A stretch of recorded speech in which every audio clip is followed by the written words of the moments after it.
Welcome once again to SaturJay RPG, where we will be doing Final Fantasy. I had an attempt at rhyming fantasy with RPG. It should do. It just didn't quite. I think it was more syllables than necessarily rhyme. It didn't flow along a comfortable beat. But there you go. Never mind. Oh, I almost made a boo-boo with the sound again. Almost made a boo-boo with the sound again. Almost deafened myself, which isn't hard to do. Oh, yes. Data loaded. We are callous and calculating. No, we're not. We are moving on, though. So next time, unless I complete the game today, which is unlikely, but plausible? Unlikely, but plausible. Especially because I may be leaving Grand Pulse for now, but there is distinct scope for popping back later, which is what prompted the decision to move forward, because I looked it up. And what I can do is I can pop through the next few chapters. I'm not entirely sure which chapter we're on. Does it specify somewhere?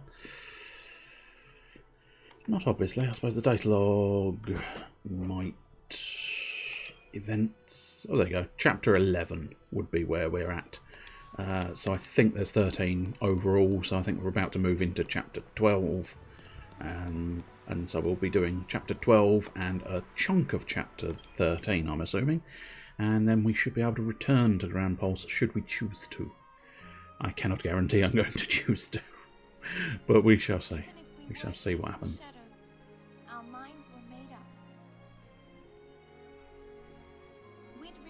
Along the way, that choice was the only thing we had left. I know, and I had the choice to move on with the storyline, and I chose that. Maybe we'd fall short. Maybe we'd never even come close. But someone, someday, would know we'd tried. That's not necessarily true. Because, arguably, if you lose, good old Bartandalus will probably just rewrite the history books to completely forget everything you did. Because obviously the victors write the history, therefore he can just write whatever it is he wants to have happen, which was, I believe, sort of tricking some of them into something and getting his own way, his nefarious schemes to come to his fruition. Instruments of Faith. That was the achievement that just popped, if you were interested. One assumes that is simply complete the chapter, which is, that's all it took. That's all it took. Just that one little tap of the button.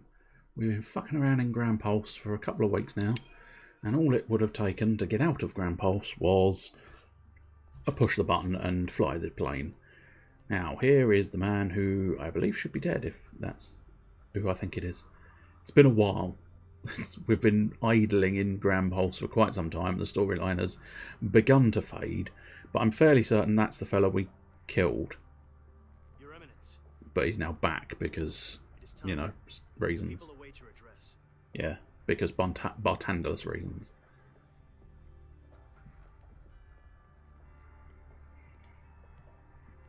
That little bitch, Bartandalus.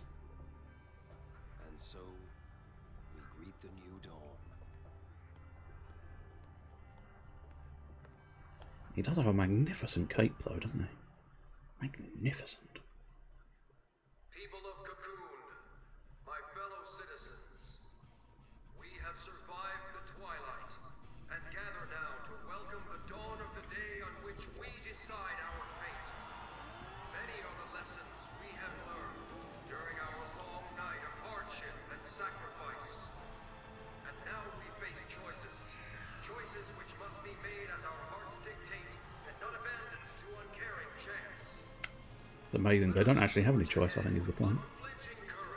Oh. Unexpected boobaloo's in the bagging area. I mean, this is one of their sort of... It's fancy. It's fancy. It's gorgeous. And I wouldn't necessarily not want it in the game. It's just, it doesn't fully make sense. Because it's just suddenly they're racing. and then we come in and get sort of pumped in there and thrown down here. And basically we appear to have just summoned everything, which is quite nice. Quite pleased by that. As I say, super fucking fancy.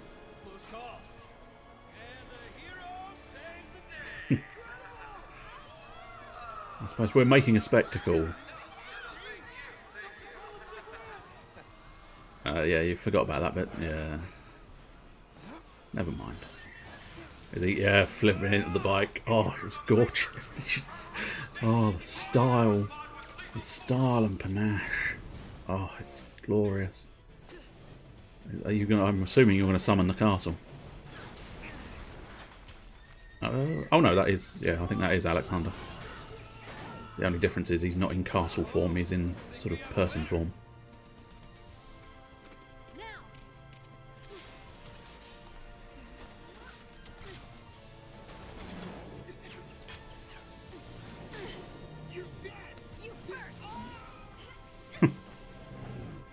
We are supposed to be rescuing people, you do realise that, remember, Lightning? I know, strictly speaking, they're the bad guys, but, you know, we could try a certain degree of non-lethal. Because I don't think they're the bad guys, they're the sort of mid-tier bad guys who don't really necessarily know they're the bad guys. Heck on Gyres! He can stop many bullets with that many arms. No, maybe not rockets, but, you know.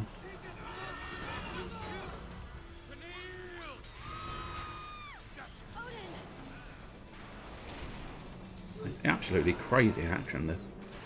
Almost difficult to keep up with all the fucking bits that are happening, but it's impressive beyond comparison, isn't it? Let's be perfectly honest. It's just one of those scenes that's like, fucking wow.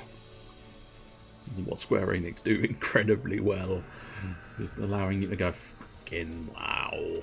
This is just incredible. Absolutely. Oh, we're in a battle. Fuck, I wasn't expecting that. Oh, and we're starting. Starting as you mean to go on, inside fucking transformed Odin state. Thunderfall. Yes. A little bit of Stormblade, why not? Razor Gow's quite fun. Then we'll Thunderfall again. And Thunderfall once more. Let the thunder fall. Let the thunder hit the floor. Let the thunder hit the floor. Let the thunder hit the boom boom floor. And now, Zantetsuken. Which is far lamer than traditional Zantetsuken. It's a bit of a shame. I mean, it looks kind of spectacular, but it just sort of... I don't know, maybe it did actually kill. Fairly certain it doesn't usually just straight up kill, for the most part. But this one might be a scripted one. A scripted death to the enemy. Doodly doodly dee. I don't know. I think it's the sound of the police. Whoop whoop. That's the sound of the police. They're coming to shut you down. Say again, Patrol, and speak clearly. The army's opposed. They're using transgates. Oh dear. Transgates? How many No, we're not. through? That's not us. Numbers unconfirmed, but it's a full-scale invasion. Eden's being overrun.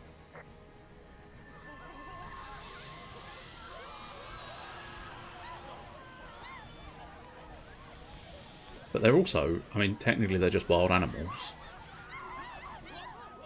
Who have basically been kidnapped, I think you'll find.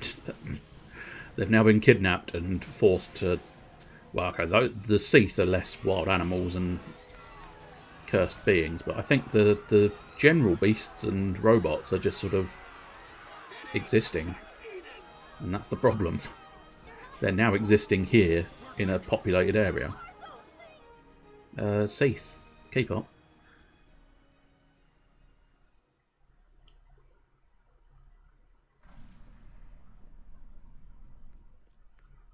An army of creatures is attacking the city. It's a pulse invasion force. Your Eminence, we must evacuate.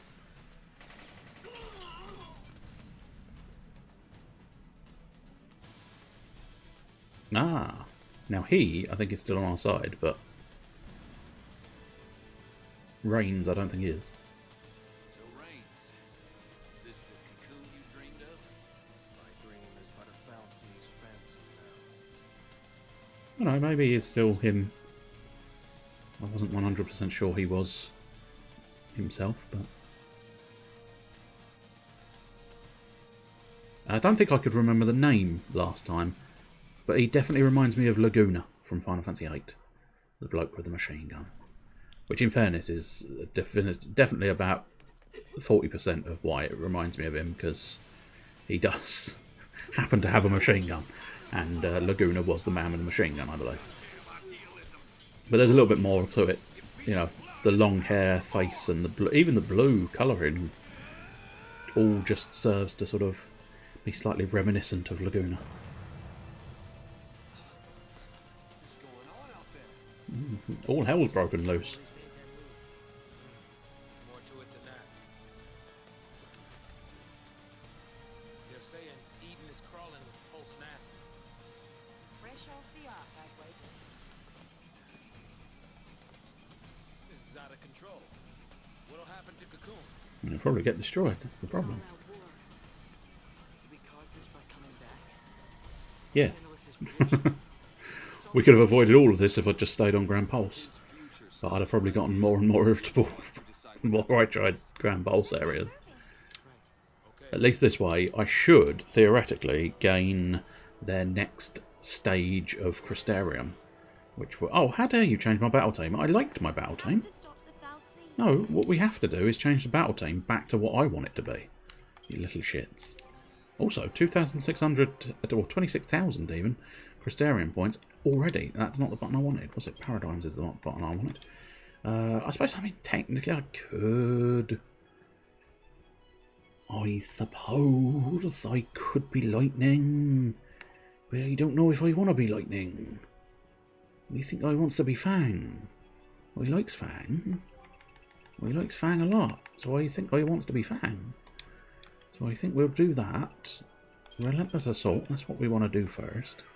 Because we can go back to mostly standard practice and just sort of do my ordinary things.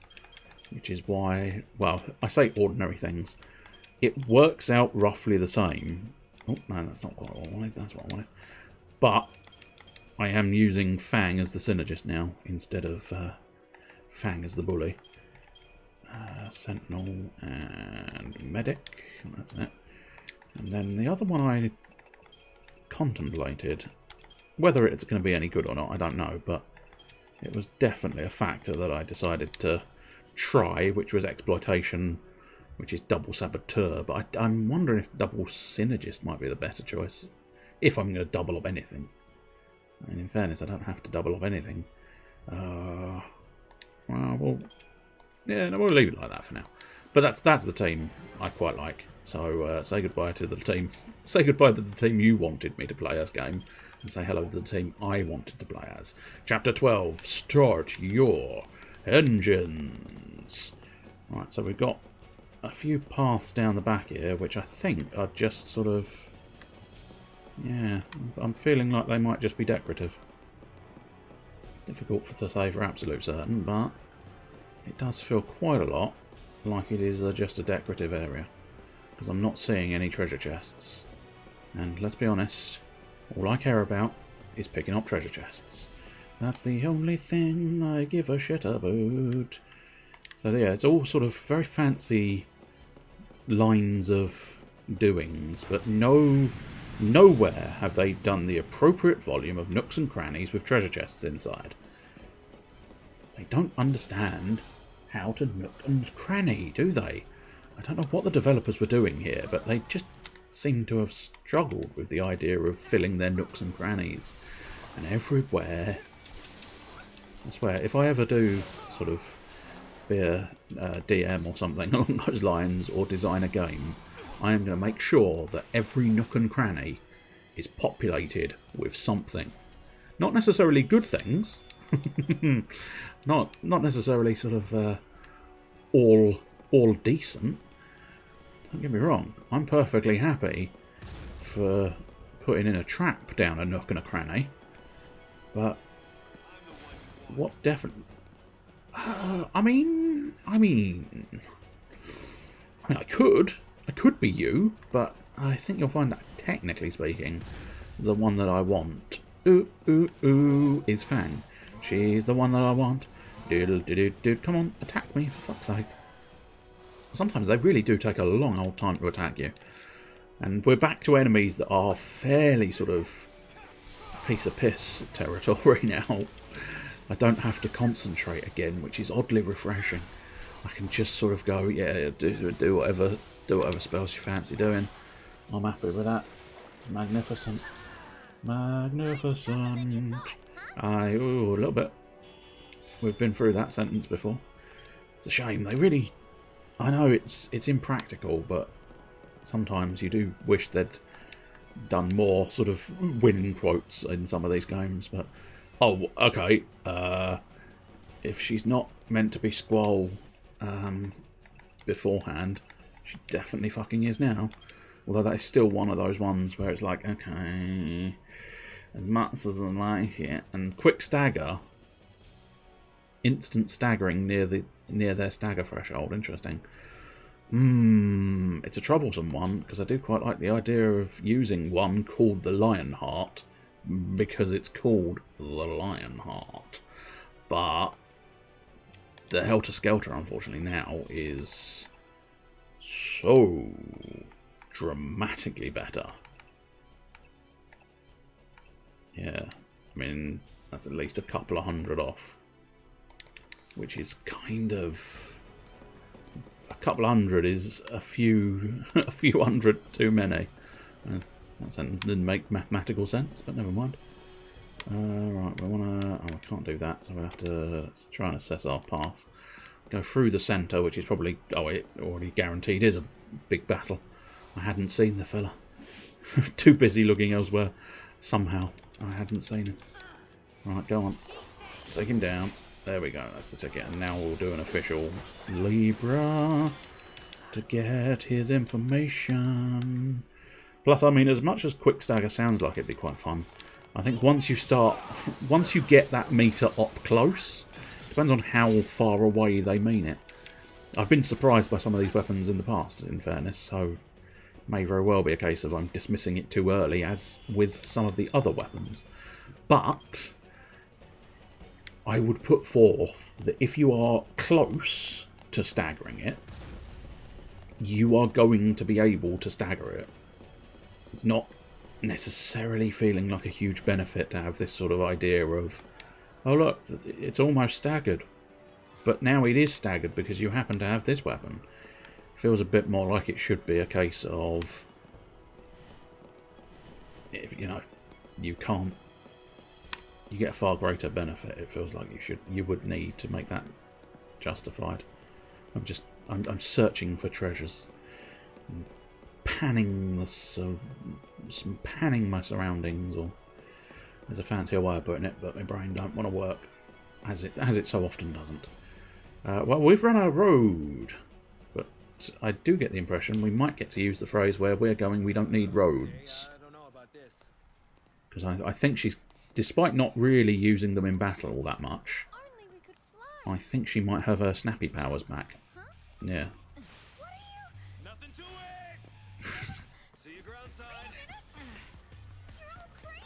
Yeah, distinctly. Especially the fact that technically none of those have ever had the gizmo, and yet suddenly magically had the gizmo.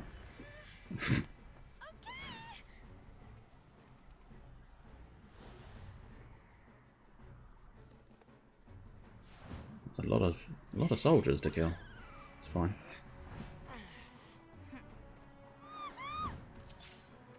Everybody's super elegant, and then there's Vanille. Oh good, don't forget the Choco chick, because that's really the most important thing about the entire game.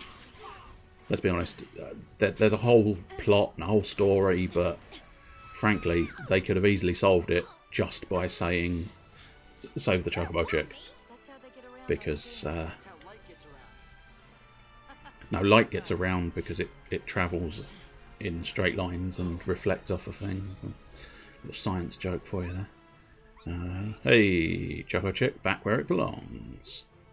Can't deny it, the phrase Choco Chick sounds weird to say.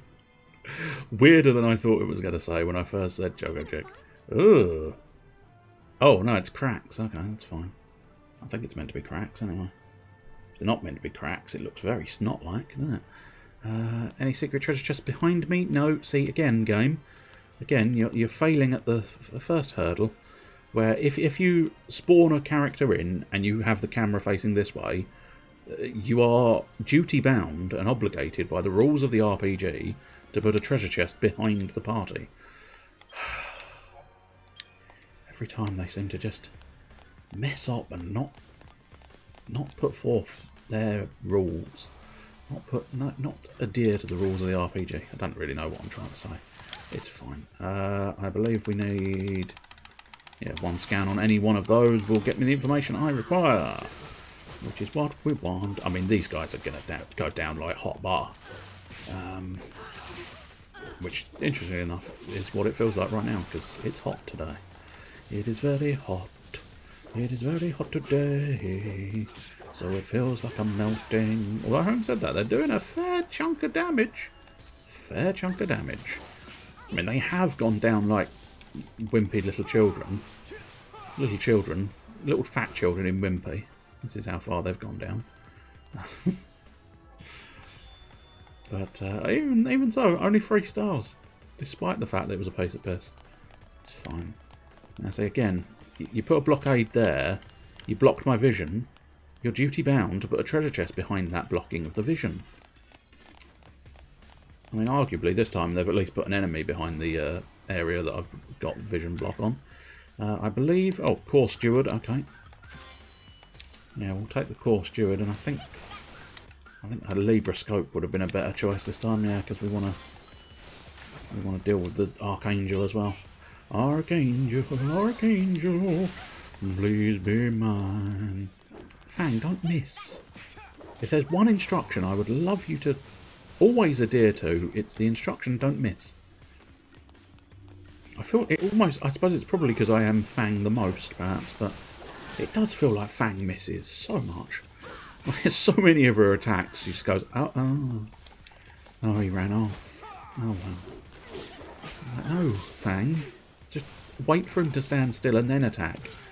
Don't be dicking me about. I know, well, I mean, 2,405, yeah. I'm inclined to agree with you, Fang. Hardly worth the effort. Oh, I need to push the button again. It's only when there's no spoils that happens, because it just feels like it shouldn't have that screen, and yet it does, but it's blank, so it feels like it should just go away. Libra the Adamantheron. Oh, we have faced off against normal Therons or Therion. I feel like they had an I in them before, but I might be wrong. But they're all the same creature. That's fine. So one scan to rule them all, and one scan to guide me. And then I can take a moment to trash them gladly. Oh, cheeky boy's got a buff. What's he doing with a buff? He's not allowed a buff. He's not allowed 2 buffs, in fairness, actually. He's got 2 buffs, and he's got no cares. 2 buffs, and he's got no care. 2 buffs in his underwear. That's how many buffs he has. He has all the buffs in his underpants. All the buffs in his underpants. If you could see his lance, you would know it came from his underpants. Such a shit song. Such a shit song. Again, you're not doing it properly.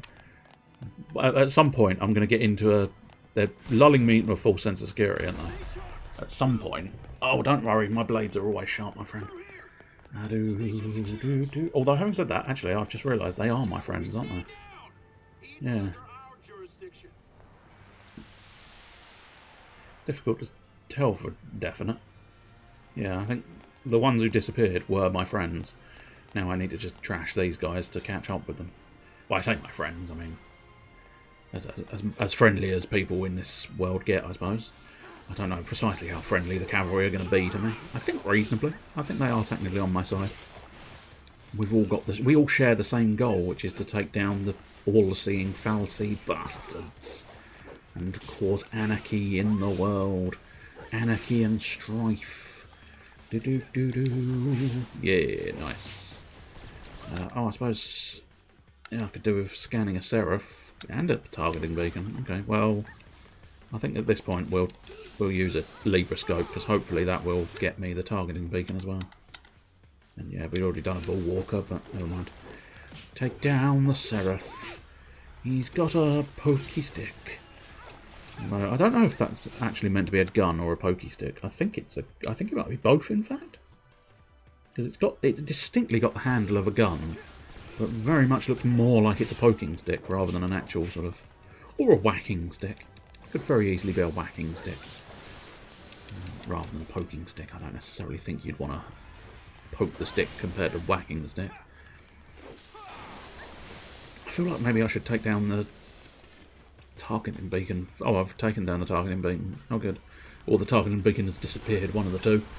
I can't guarantee which of the two is the thing. Come on, let's have a bit of bully. Actually, no, tell a lie. Let's just go straight relentless assault because it's staggered. So we might as well get in there. Although what's quite nice is Vanille in that moment, in that couple of seconds where I went down to bully, she actually managed to get D-protect on it. That's genuinely quite impressive. Now, see, come on. No. Yeah, I've noticed it's the end of the road, and there's no treasure chest hidden behind the end of the road. God damn you. What are these? Elevators of some kind, I think, aren't they? Yeah. Are you sure we should split up in that fashion? Because you don't know for certain. I suppose arguably they did live here for quite some time, so maybe they do, but it does feel like they've made a bit of a faux pas going, yeah, we'll take both lifts, but one of them might have been an up and one of them might have been a down. You never know. And would have been split up completely. But So the cavalry's here to, They're here for Orphan. If it's close to the Falsi Eden, they're probably headed for the heart of the Sanctum. Right. And if they destroy it, bad things are gonna happen. So long, Cocoon. Then we better get there before they do. Damn Yeah. straight. Let's move!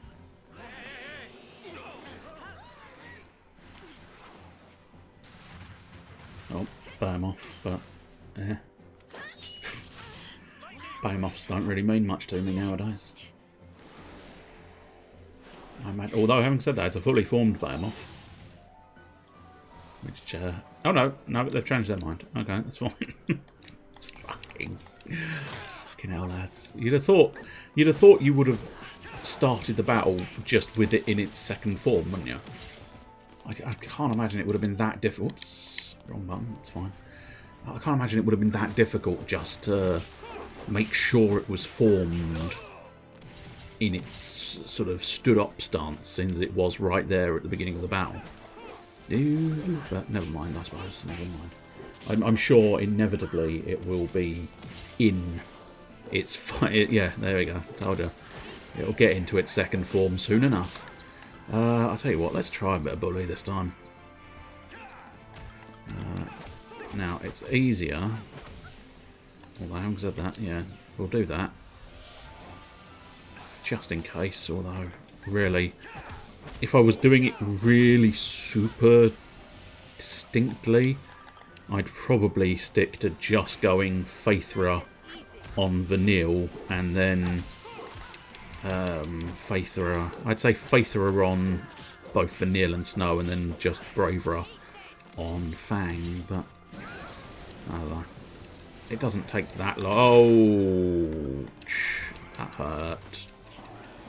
Yeah, I had a nasty feeling. I hesitated a little too much there. When the first one struck, I rather thought I'd died. And so I sort of went, okay, I will just have to start again. But I didn't die, which meant I hesitated on getting the medic out. I hesitated on getting medic out. Not with an attitude like that, we won't. Come on, Zaz. Fuck your ideas up, son. You can see quite clearly that the tats have rather distinctly sort of expanded substantially. I don't think there's anybody to talk to. I want to talk to the people, but I don't think they want to talk to me, which I suppose makes sense. We are the evil, nasty, lassie bastards. That so why would they want to talk to us? Let's just take these things down. These are just the Sahuggins, I believe, aren't they? Are you Sahuggins or something? Oh no, Orobons. Have we dealt with Orobons? Yeah, I think we've dealt with Orobons. I keep making it sound like it's some kind of bunk. Make it sound like a bunk up. No, make it sound like a bank thing. Some kind of.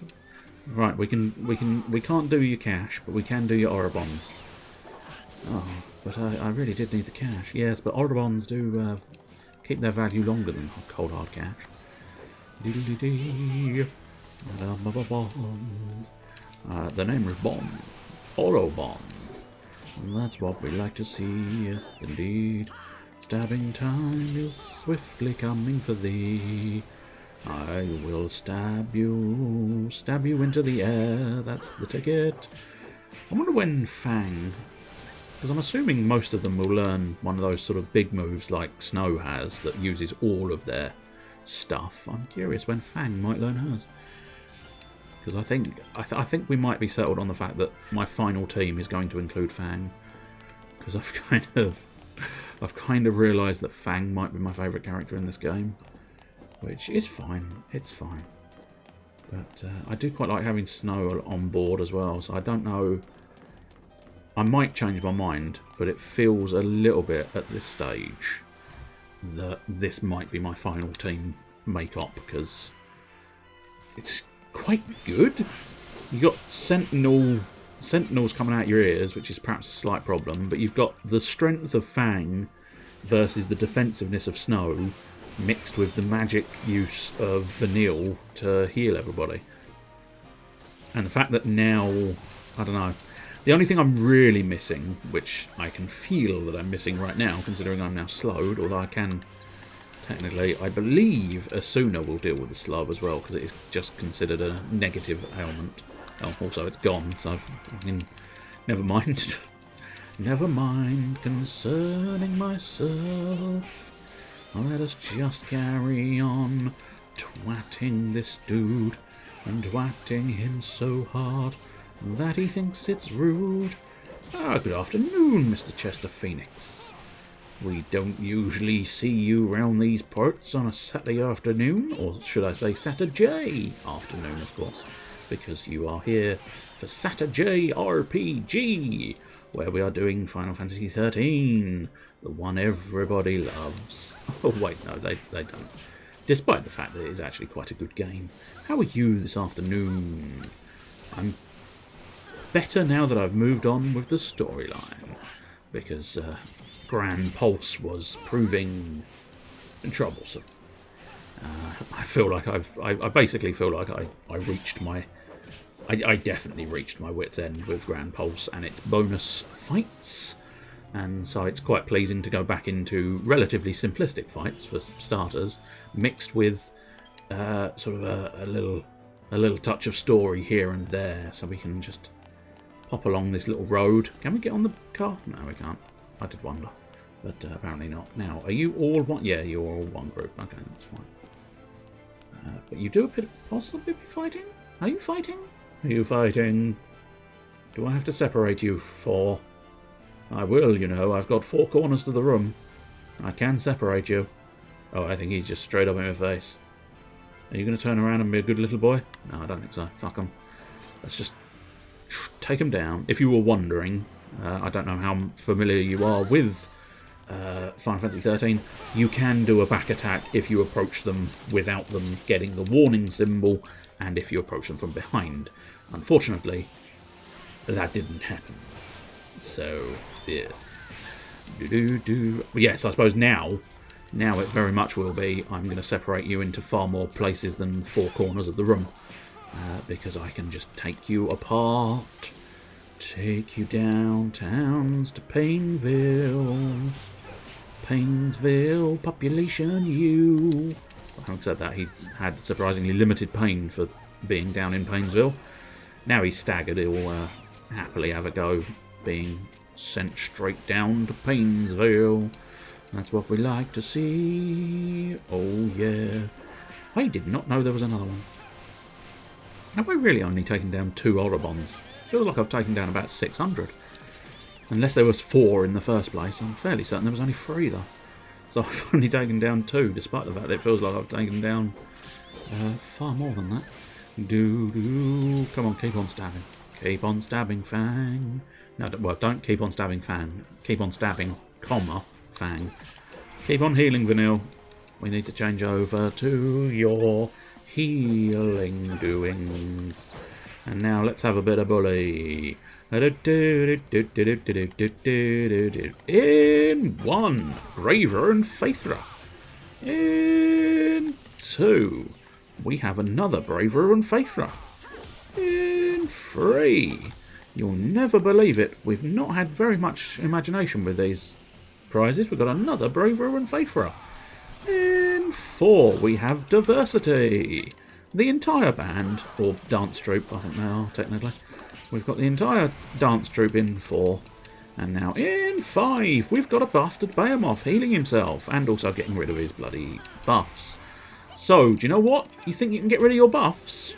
I'm going to double saboteur you, you little penis. And by the time I've double saboteured him, he will definitely have a little penis hidden behind his tight leather trousers. I am Behemoth King. I am wearing the lederhosen. This is fine. I have my Stein in the back. I enjoy Oktoberfest. Now we can really do some damage, although having said that, Braverer, for Fang at least, Braverer wore off bloody quick. I don't know, well, I suppose arguably, yeah, it's probably... It's not necessarily Braverer itself wearing off quicker. It's probably more the fact that Fang is not a synergist by nature. She is a sentinel by nature. Any more German stereotypes you want to get into that impression? 9. I think I covered all of the standards. Now see, game. Look, game. Can we have words with your treasure chest placement? You've had plenty of opportunities to place these treasure chests in the nooks and crannies. However, what you instead choose to do is put it right out in the open.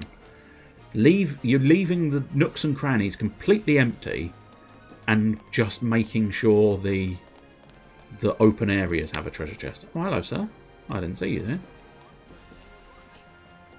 We run into a monster and we're lunch. I don't think that sentence makes sense. Because surely it would be if we run into a monster, we're lunch. Or we ran into a monster and we are therefore now lunch. But he wouldn't be able to tell me that because he would have been lunch. Not we ran into a monster, we're lunch. So, unless he was supposed to say we ran into a monster with lunch. And he just forgot that he'd ordered off of Monster-Roo instead of Deliveroo, where you get a free monster turn up with your peeking ribs. Which, in fairness, if the monster turns up and rips you apart, you will have peeking ribs. Ribs peeking out of you. And yes, 9 more, blimey, that's a lot. Very nice. Take a look at that. You're going to have to be a bit more specific, Snow. Look out. You're going to have to be a bit more specific, Vanille. You're all going to have to do a little bit more work in the description area because I can't see anything. What I can see, though, was that I got another bloody one of these. So, critical power surge. Slightly boosts strength and magic when HP is critical. Eh? Shit weapon. It's amazingly dismissive. Yeah. No, Pulse really didn't attack. But you are super quiet. Is that just me? Maybe are you chatting in the other ear? Are you chatting in the other ear, dear?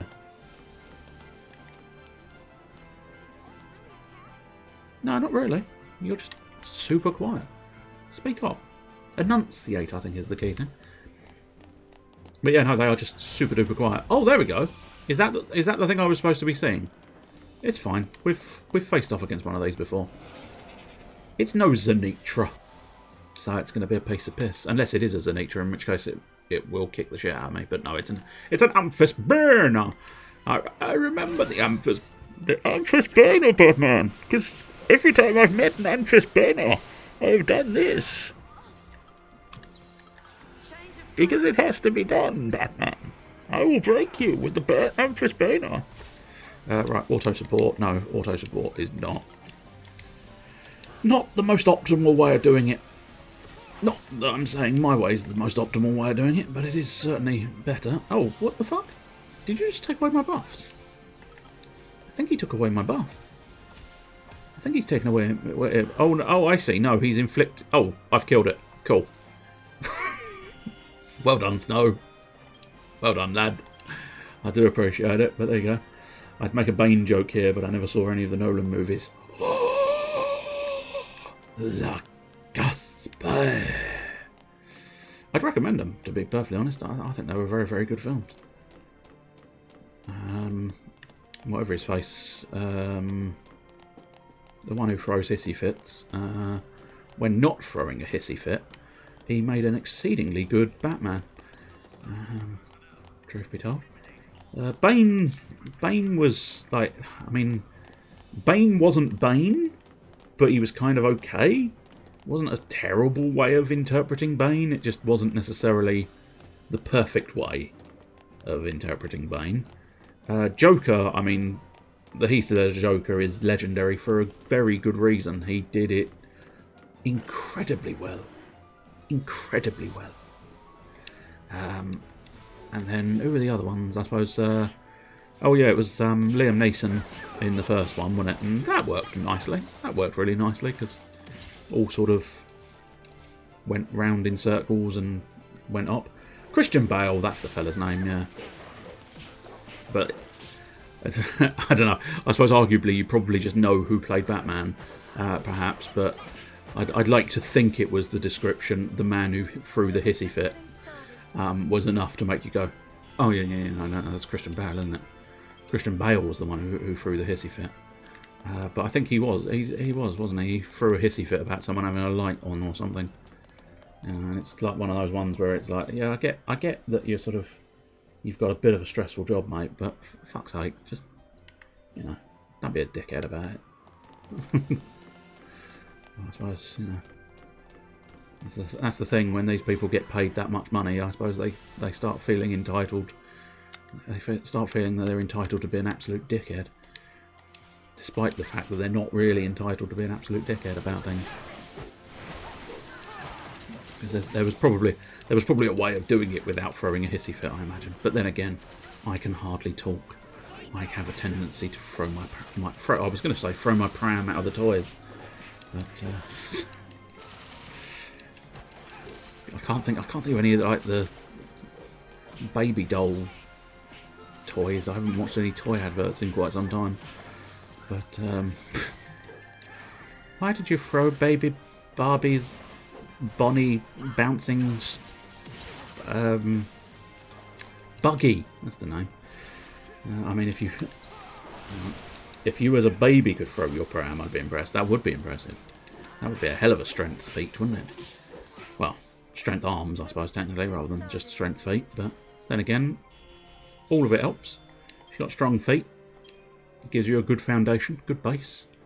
You can throw things a bit steadier. I apologise slightly for the wibbly camera. It's what it does. I wouldn't have gone for Barbie doll as my first kid's toy, but yeah. No, well, I just sort of, it sprang to mind because it came up in discussion the other day, where we also ended up discussing, oh, you've denied me my treasure chest because of a red douchebag. Well, fine, I will take down your red douchebag. But this is a new variant of the Behemoth. Oh, it's a proto-Behemoth. Oh, so this is actually not What's-Its. This is not Grand Pulse's Behemoth. This is Cocoon's Behemoth. Well, let's go bully again. Get those buffs up. Get my buffs up. Get my buffs up, yeah. Get your buffs up, baby, that's right. I want my buffs. Yes, and technically I imagine there is a Barbie with a pram, strictly speaking. I suspect there is. Because I bet there's a Barbie with a buggy and a baby. Now I can't help but think of buggering Barbie, and that would make for a hell of a kid's present at Christmas, wouldn't it? Hey kid, I got you the new buggering Barbie. Yeah. Nobody said I was a good human.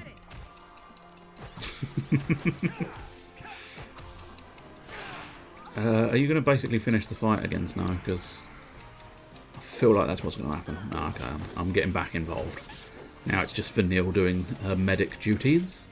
I can start pummeling. Oh, okay, Vanille is no longer doing her medic duties. Primarily because she did. What I could do with is figuring out... I suppose arguably I did put Snow. Snow is currently rocking medic. I really like Snow. Shivani. It's got to be a fucking good one for me to change off of the Ninurta. But, in fairness, the Ninurta is definitely one that is... Ooh, no. Ooh, what? I don't know what siphon abilities are. I feel like I should know what siphon abilities are. Ugh. I definitely know what siphon abilities are. I'm not... Ah. Oh. Alright, that's... Oh, he's got last resort. This is my last resort. Suffocation. No breathing. Don't give a fuck if I'm bleeding. Did not know he had that.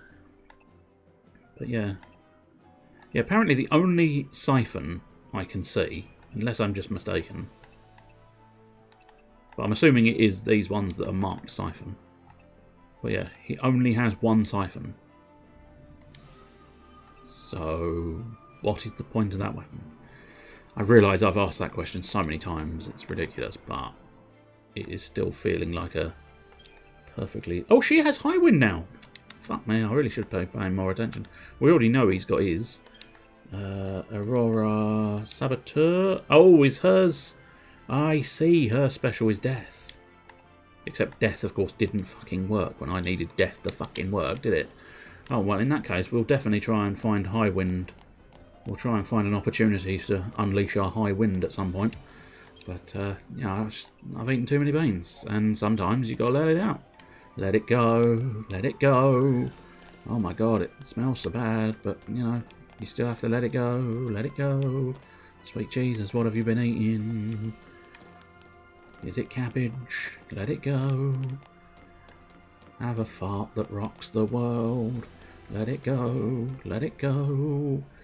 Ah, the smell didn't bother me anyway. Hey, big boy. Oh, this is actual arsehole, isn't it? Not an actual arsehole, but yeah, it's our boy who's a dickhead. Rosh. Or Bosch? Was it Bosch or Rosh?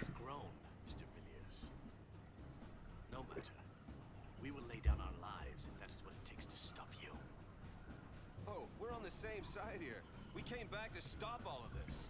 I don't think he cares. He's just sort of... Yeah, so he's a bit of a prat. But he is, in fairness. This is an actual asshole. I mean, not actual asshole. Yeah. No, well, he's got his fancy little ship that is going to cause problems. But I can't deny, it's a nice looking ship. I like the fact that it's got that sort of... I mean, for lack of a better thought, I'm going to call it Oni, because it does have that sort of slightly Oni-esque, you know, the demons, Japanese demons. I think you probably knew that Oni meant Japanese demons, but you know, it's a good way of describing what an Oni is a Japanese demon. But it does feel like it's got that sort of Oni standard to it. Right, techniques. First thing we want to do is Libra the bad boy, so that we can figure out what the fuck I need to do about it. So most debuffs are not going to happen, and I must admit, yeah, first thing we're going to do, high wind, just so I can see it. I mean, in fairness, that is high, and that was a lot of wind. But first, let's get some bully action going. Bully, bully, bully for me. Yes, Faithful and Braver on basically everybody at this point, just in case. I mean, arguably. Samurai mask. That's actually a better way of putting it. Yes. The proud. What the fuck was it called? The proud clad. But either way, it is going to be a bit of a bastard to beat. But there you go. Right, we'll make sure we've got a little bit of commando going in there, and then we will try disaster it. We will try to cause it disaster. The unfortunate thing is Fang is not that good at this, but I'm not really going for damage. Most bosses are a pain to beat. That's fair. That's fair. Although some of them in this, interestingly enough, have died surprisingly quickly on a couple of occasions. I think it's because most of the time I've been slightly over-leveled, which is... I'll take it. Oops, no, bully is not what we wanted. What we wanted was diversity. We skipped down one too far. But there we go. A little bit of healing. And now he's staggered. We should be able to take advantage of this situation. Damn. Douche. Wow. I mean, it's one of those ones where I'm definitely over-leveled at the moment. And it's felt in the past that I've been slightly over-leveled for some of the others as well. The enemies aren't trying hard enough. True. Although on some occasions, of course, you do get those ones where it's suddenly a case of they get clever. And they, I can't think of the bloody name of the stack, synchronize, a ratio of some kind. They do some special technique to make sure the enemies are always alongside you and your level. Those do seem to be big damage numbers, but I think we're fine. Oh, did you just heal everything? You absolutely. Do you have friends? No. Just keeps feeling like you've got friends. Okay, we need diversity back, please. They are high numbers, and there are quite a lot of them. And I need to get rid of those buffs. But unfortunately, we need... Oh, okay, what did we have? Solidarity, that might be beneficial. Oh, the ones I'm doing. I mean, in fairness, yeah. But if you look, you're looking at trying to chew through one... That is actually 1 million, isn't it? Jesus. 1,530,000 points of HP. So suddenly, when you look at that, those numbers don't quite seem so big.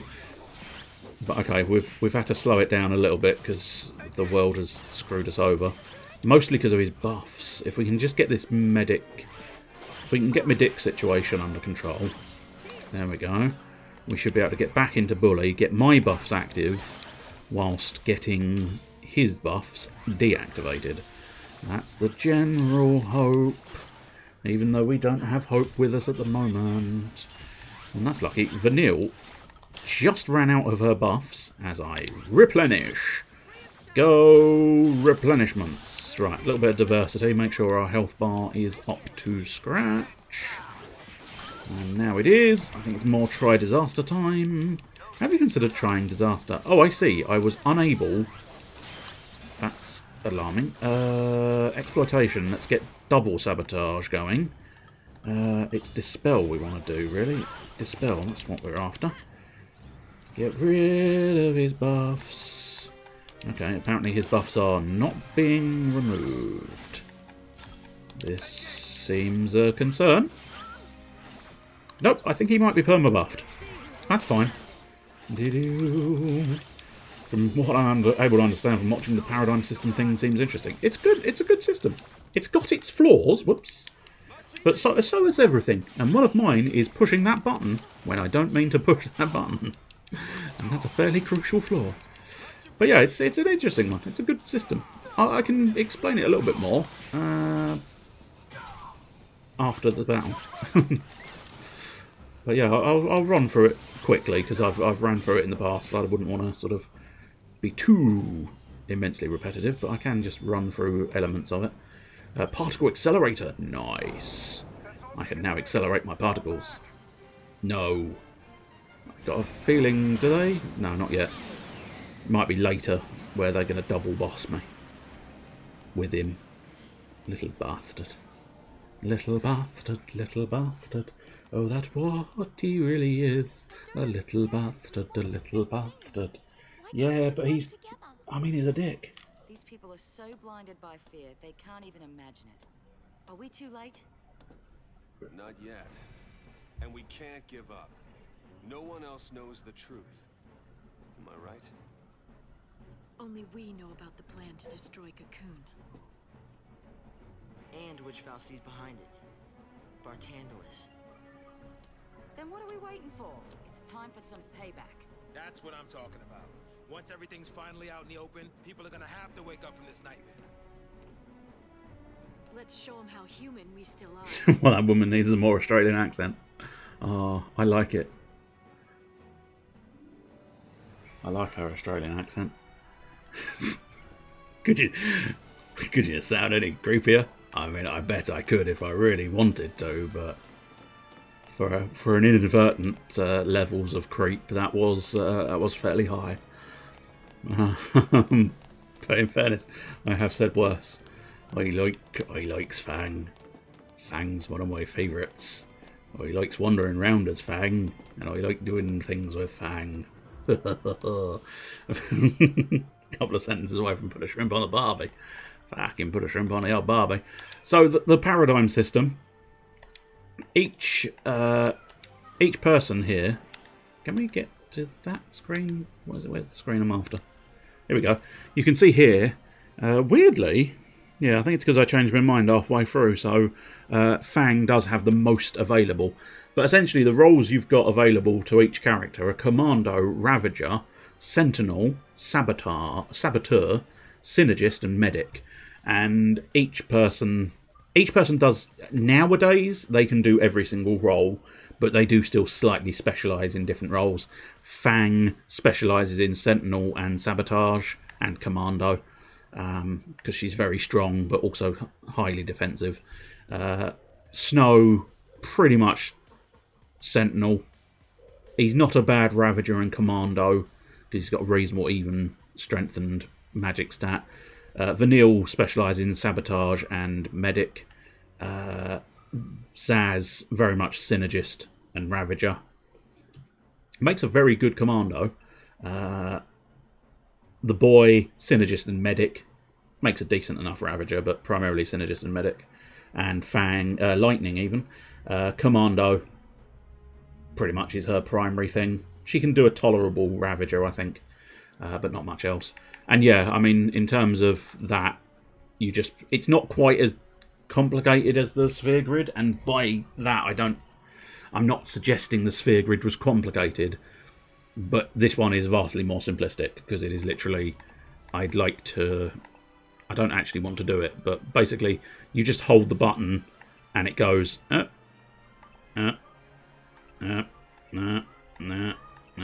you basically just go along the steps. There's no real choice. Whereas I think if memory serves, the sphere grid had a certain amount of extra choice.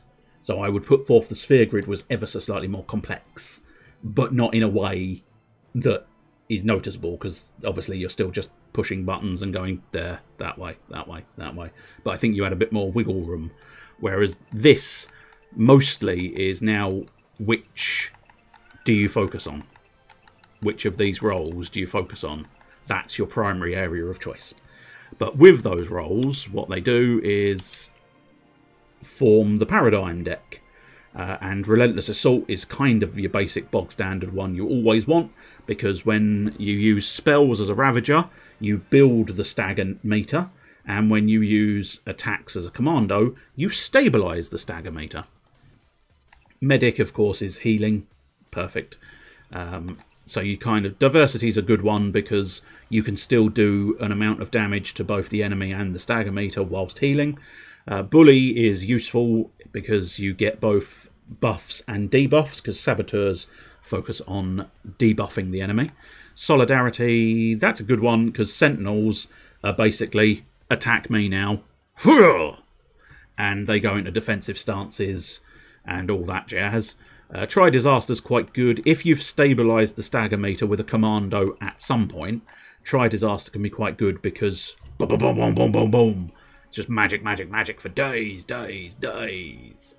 I don't think there's any other... Yeah, I think I've basically described every role there. Yeah? Yes. And you flip between the paradigms in the battle as and when you need them. So essentially, most of the time, on your standard battle, a lot of the time you end up just sticking to Relentless Assault. On a battle that does a bit of damage, you sometimes have to drop down to Medic. It's a good system. As I say, it's a good system with a few flaws, and I think most of the time people focus too much on the flaws. Did they? What did Sony do then? Because I don't recall any fuckage, but then again, I don't remember much of these things, but still. Or rather, more to the point, it's not a case of remembering these things, it's a case of not being aware of them in the first place, truth be told. Through this little area here. Diddly-dee. But one of its flaws is the auto battle system is perhaps too strong. Because it basically means...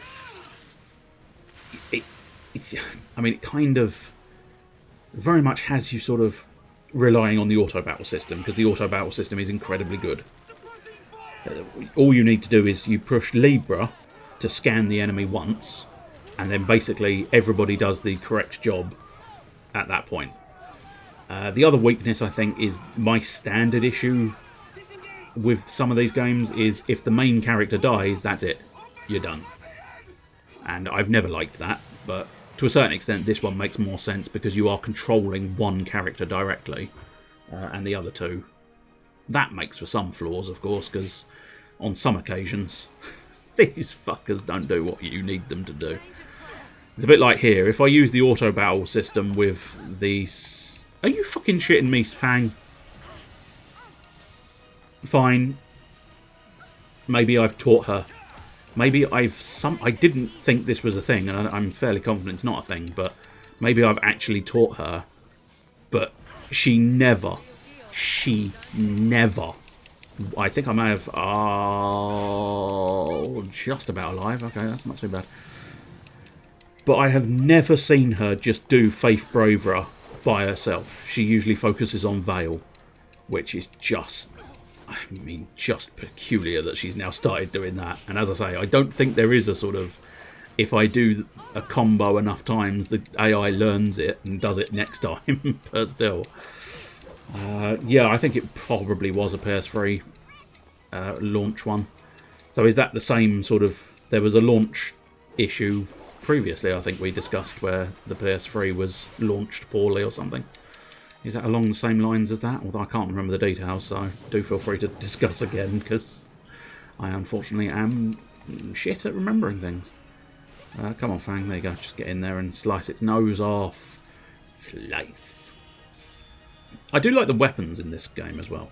The actual weapon system, the upgrades and weapons are... I don't like.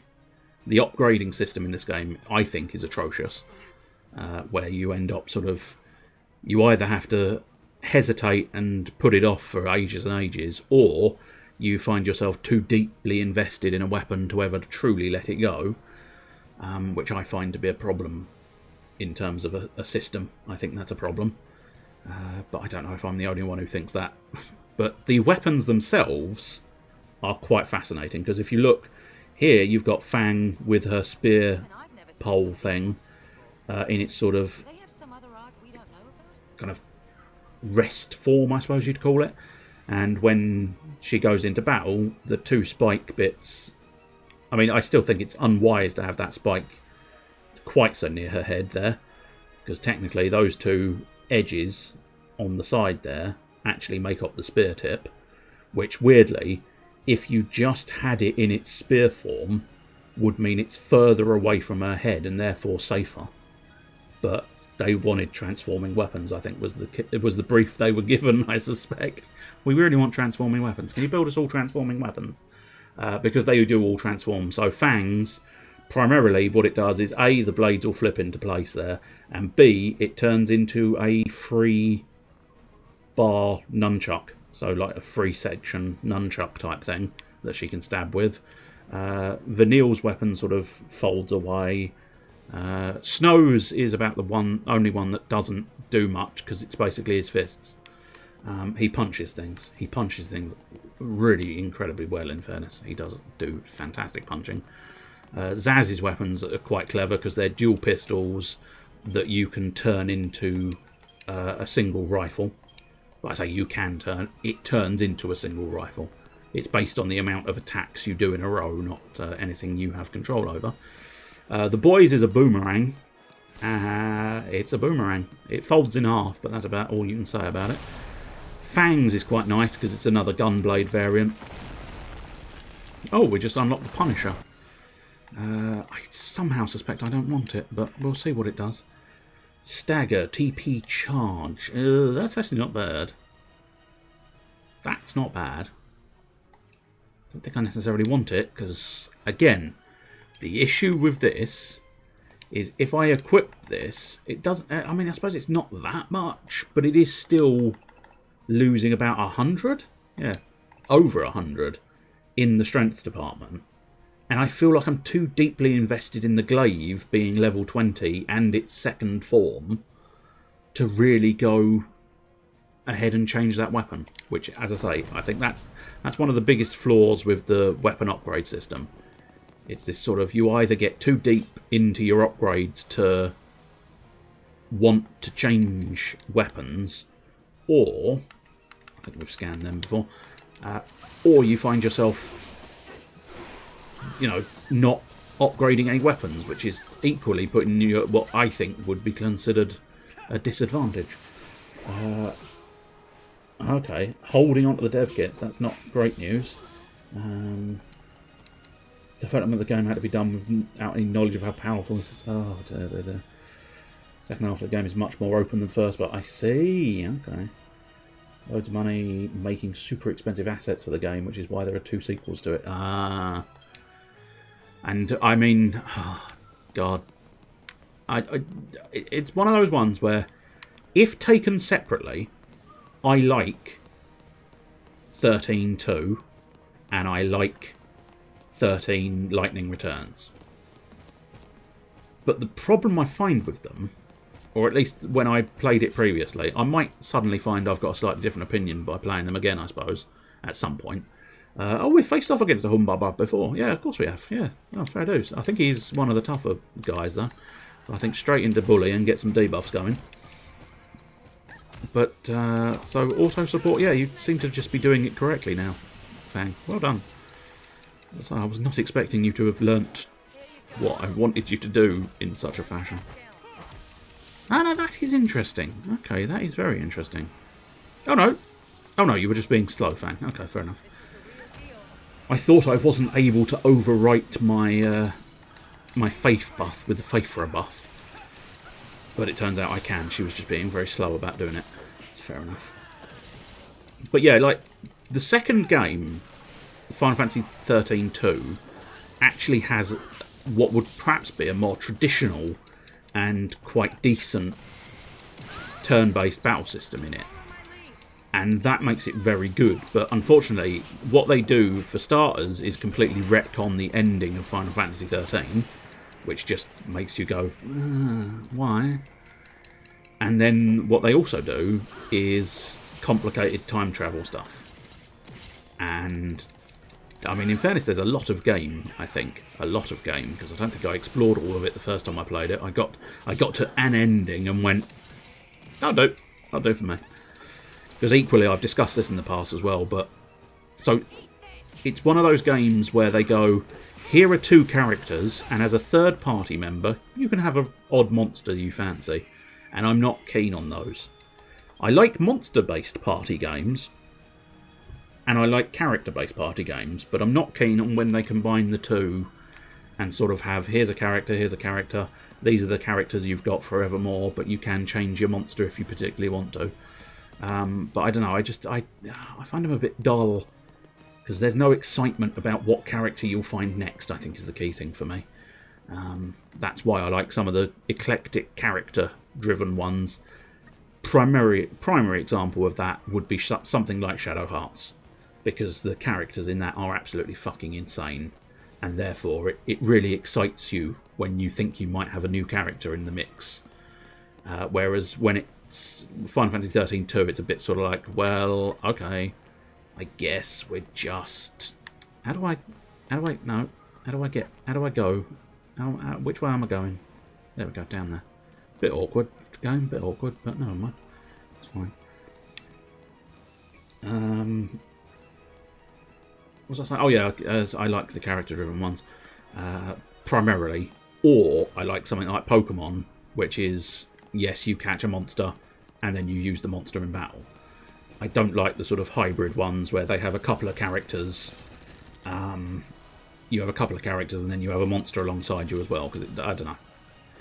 Plus, I don't think Noel, who is the main male protagonist, I don't think he was particularly interesting. And to be honest, Sarah isn't that majestically interesting either. And as I say, the fact that they sort of retconned the ending of Final Fantasy XIII was a bit sort of like, oh, really? For fuck's sake. No, nobody needed that in their life. They could have just carried on. They could have probably done the exact same game, just not retconned the ending of 13 and carried it on. But there you go. I suppose it was probably all to do with the time travel garbage. And I say garbage, I don't know. It's not intolerable to have time travel in a thing, but it does. It wasn't wow factor sort of time travel, I wouldn't have said. Although I haven't said that, I can't fully remember every detail about it. Oh shit, someone's dead. I don't. Oh, fuckity bums. Renew the party because we need vanilla up and running. There we go. Get a bit of bully. Although I haven't said that. This is a problem. From what I understand, this game having sequels is a bit like FF10-2 having them. Oh, it's okay, but FF10 having a sequel is all... well, now, see, I think Final Fantasy X did the sequel incredibly well. Because it felt to... this is a problem, I'm in the wrong bloody thing. Yeah, I think I died. Didn't die. Still alive. But Snow, I need you to... oh, Snow, I need you to be alive. That's incredibly useful. Vanille, could you oblige? Don't worry about curing. Bring Snow back. We can cure later. Snow now. Cure later. Snow now. Nope, she's stuck on a cure. Cure now. Snow later. No, Snow now. Cure later. Snow. Bring Snow back. Bring Snow back. Snow back. Bring Snow back. Bring Snow back. Bring Snow back. Bring Snow back. Snow back, please. Snow back. Thank you. Now heal Snow. Now the cure's can be done. It's hard to do right and should be avoided. Possibly, yeah. I don't know. I'm not fully against it. I'm not quite so grumbly as some, I don't think. But it is... it did make for a bit of a sort of... I don't know. I enjoyed Final Fantasy XIII too, truth be told. But as I say, there were issues with it. Much like many a game, I suppose. But the primary one, I think, was the sort of... lack of interesting characters. Sort of a secondary is very much sort of, well, it's kind of all over the place time travel wise. There's multiple endings, but the battle system was incredibly good. Battle system is incredibly good.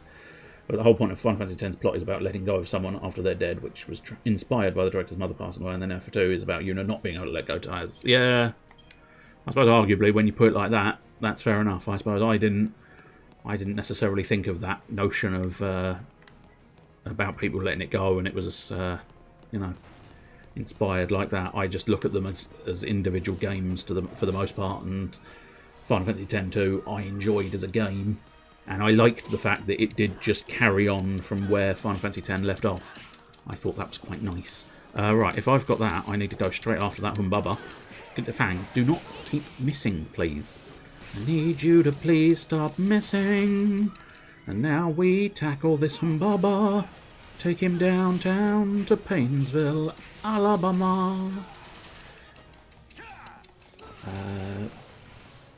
But then Lightning Returns was an interesting one. Very different battle system. Can't fully recall precisely what the battle system in that one was, but very different. Very, very different. The issue I had with Final Fantasy XIII Lightning Returns, though, I think, is because it's kind of... I get the impression it felt like, and I've only completed it once, but it distinctly felt like the sort of game where they were expecting you to complete it dozens of times to truly get the whole thing going. Which, I don't know, I'm not overly keen on that. It's a trick Nier pulls, isn't it? Or Nier? Is it Nier? I think it's Nier Automata, I think they pull that trick where it's like, if you really want to actually get to the end of the game, you have to do the game, then do the game again, And then, do you know what? Do it again. We own your soul now. You're doing this forevermore. For all eternity, you will be playing Nier Automata. And I think Lightning Returns pulls that trick. And so you're sort of stuck trying to do the whole thing again if you want the real endings and stuff. The other interesting thing about Final Fantasy XIII 2, and I've said this before, and I swear I've never met someone who agrees with me, because I don't think anybody's played both of these games. But Final Fantasy XIII 2 is so like Tales of Symphonia 2. It's weird. So first, the more tolerable similarity, I think, which is the battle system. The battle system is a couple of main characters alongside of a monster in both Final Fantasy XIII 2 and Tales of Symphonia 2. And then the weirder similarities between the two are the male and female protagonists of XIII 2. The male wears a mostly blue outfit, and the female wears a mostly sort of pinkish outfit. The protagonists in the pair of protagonists in Tales of Symphonia 2, the male protagonist, I believe, wears quite a lot of blue, and the female protagonist wears a moderate amount of pink. And it's like, there's so many similarities. It's so weird. And I've looked, to a certain extent I've looked, as much as I'm willing to look, at least, I think, but I can't seem to find anybody else who's actually highlighted the fact that Tales of Symphonia 2 and Final Fantasy XIII 2, are so similar. It seems so very bizarre and peculiar that they have such immense similarities, and yet somehow nobody seems to have noticed, or nobody cares, perhaps, I don't know, but right, okay, so our ultimate goal is going to be going downstairs, I believe, anyway. Right. Yeah. And we came from that direction, okay, so we want to probably hoof it over here for the moment. Is that... Oh, I think that is a full-on... Or is that a chelid? I don't know. Oh. Right this very second, hopefully we can just pop round this corner and grab this. Doodly-doo. Which towers were you thinking of then? Because there are, I believe, 16? Which is a lot of Towers of Combs. In fairness, actually, Towers of Arise, of course, there's about to be 17, and I think that's the 17th in the main series. So that's probably not including Symphonia 2. Of Vesperia. In fairness, although I'd say the protagonist in Vesperia was more dressed in black, but the female protagonist in that was mostly dressed in... what I think we need is that. Actually, no, tell a lie. Let's get a little bit of medic going. And now let's get into bully. Oh, quake is not a good thing. Get snow buffed. Come on, get snow buffed, please. Get snow buffed. Get snow in the buff. Get Fang some buffs. Those buffs will suffice because Fang has extra strength, and Snow has extra magic, which is sufficient for their current choice of roles. That's what we like to see in their current choice of roles. Oh dear. Oh, careful. Very close to death there. Not great news. I would use potentially a sort of potentially use a sentinel, but the stomping attack very much has you it triggers on all three of them, so it's almost impossible to dodge everything. Although having said that, I think while Fang is in the air, his quake ground-based attacks do not actually hit her. Now I realise logically that makes sense, but it's not always factored in, shall we say.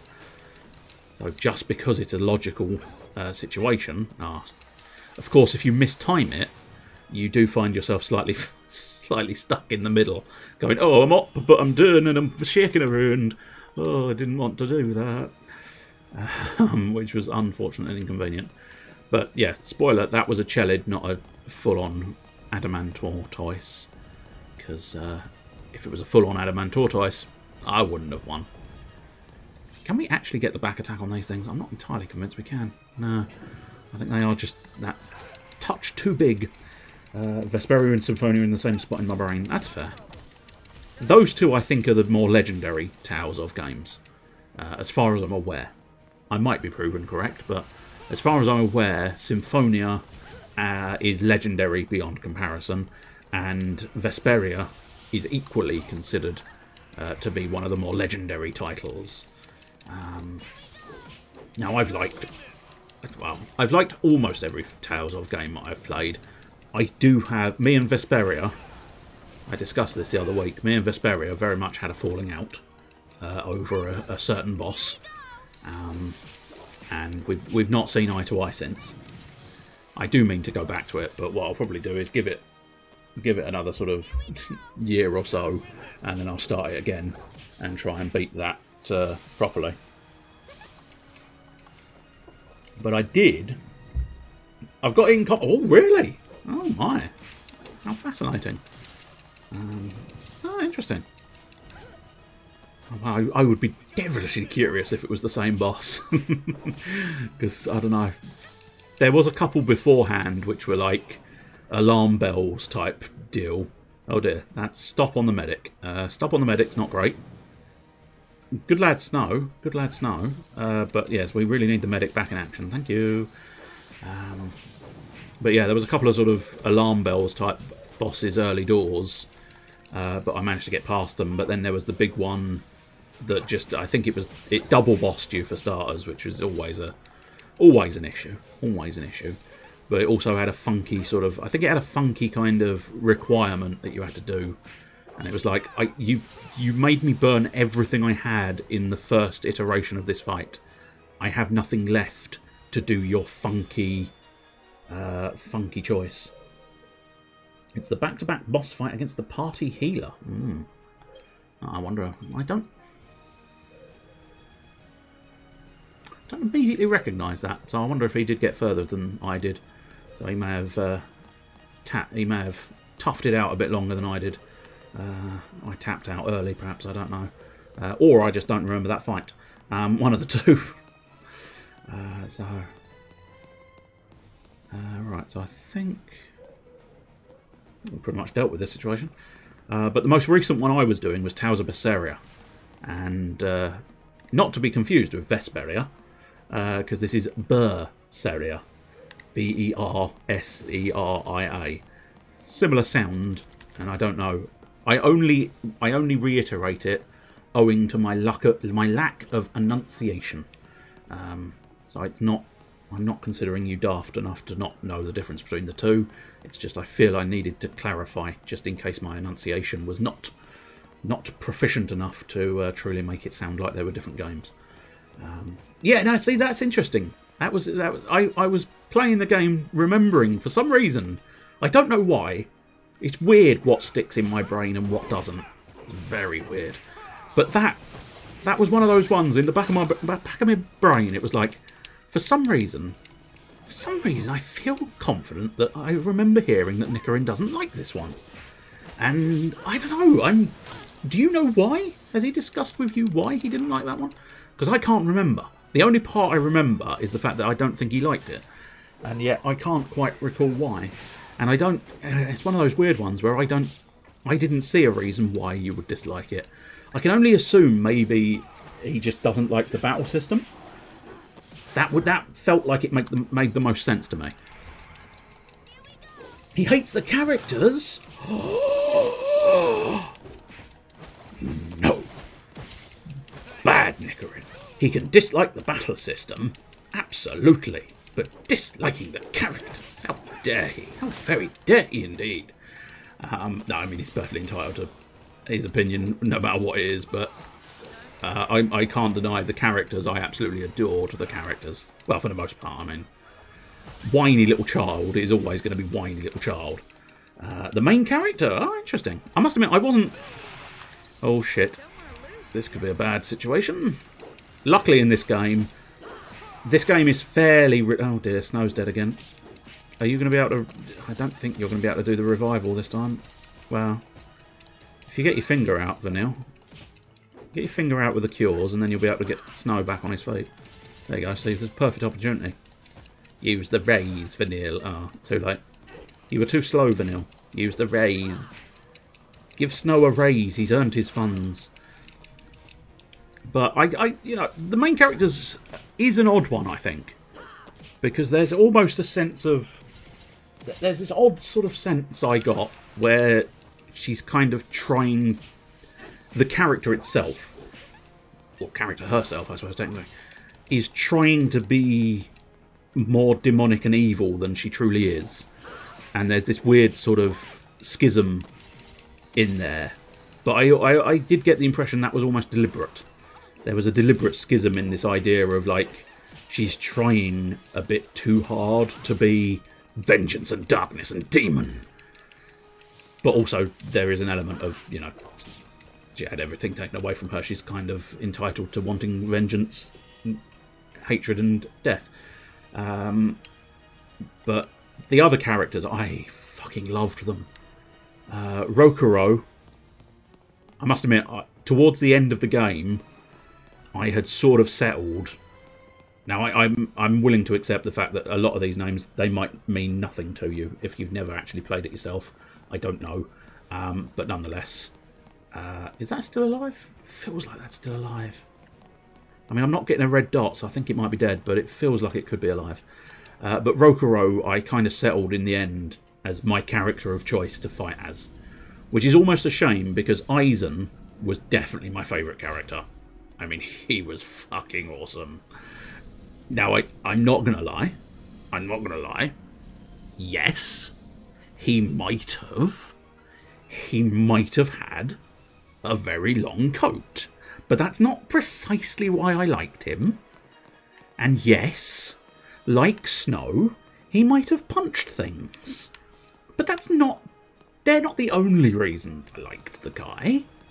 There were definitely others, but the two that stood out was the fact that he was a black coat wearing badass punch McGurk bastard. But there you go. The only one he liked was maybe it was, the witch, Magalu.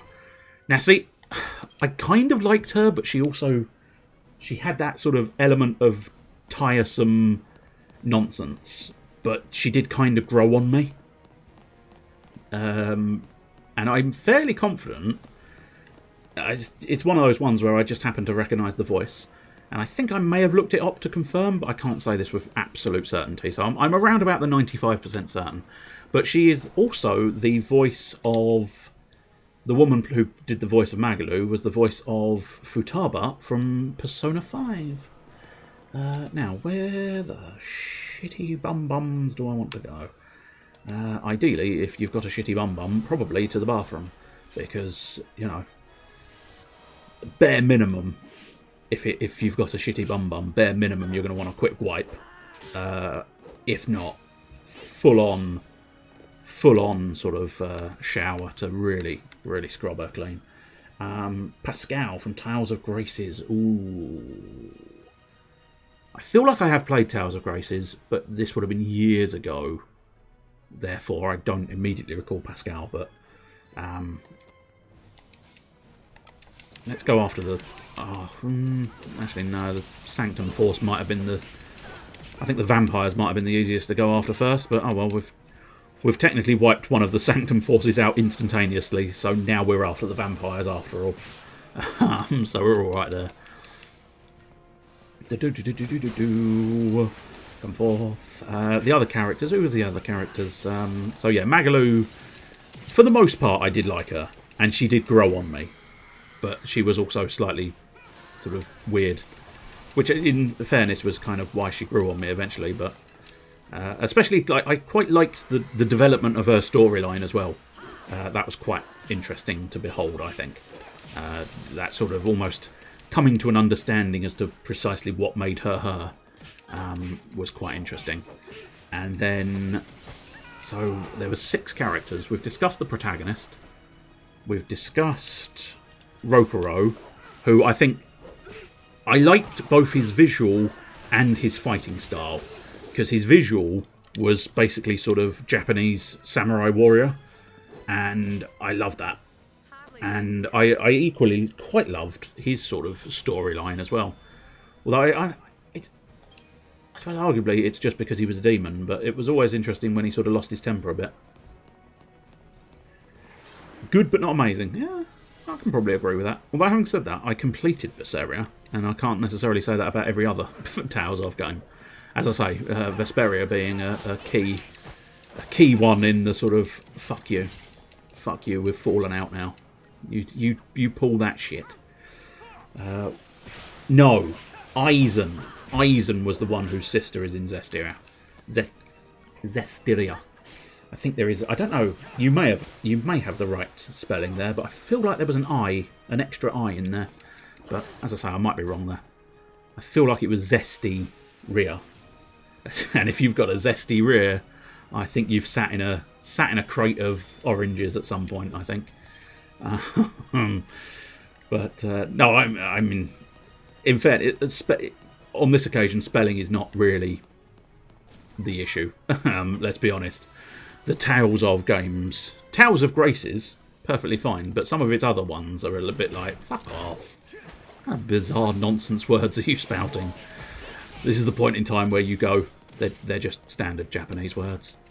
And I realise, oh right, okay, I'm a fucking bastard. I'm an uncultured bastard. But I don't know. I get the impression they are just sort of made up words, but I might be mistaken.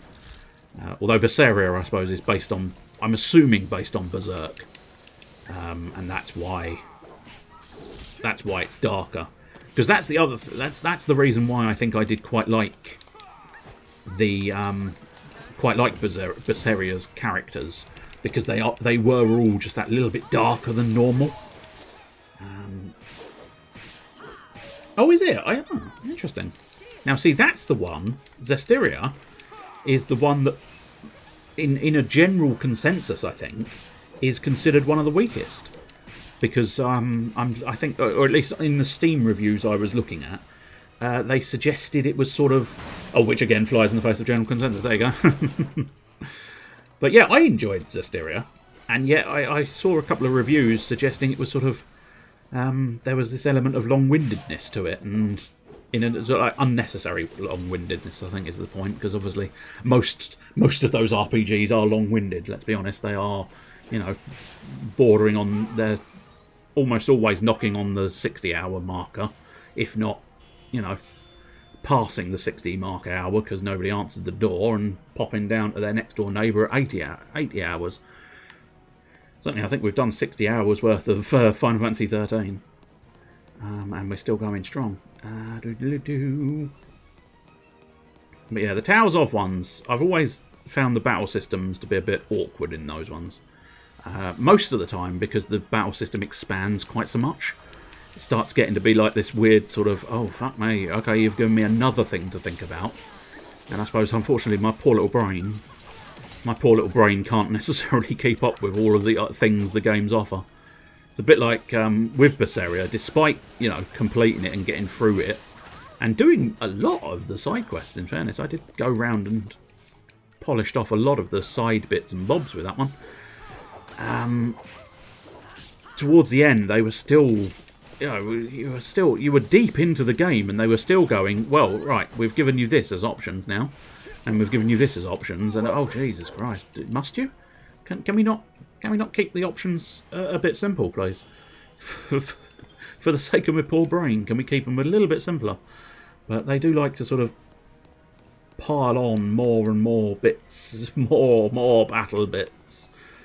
And I tell you, I've never been good at trying to get the bloody Mystic Arts going, especially in Berseria, because you need X amount of combo.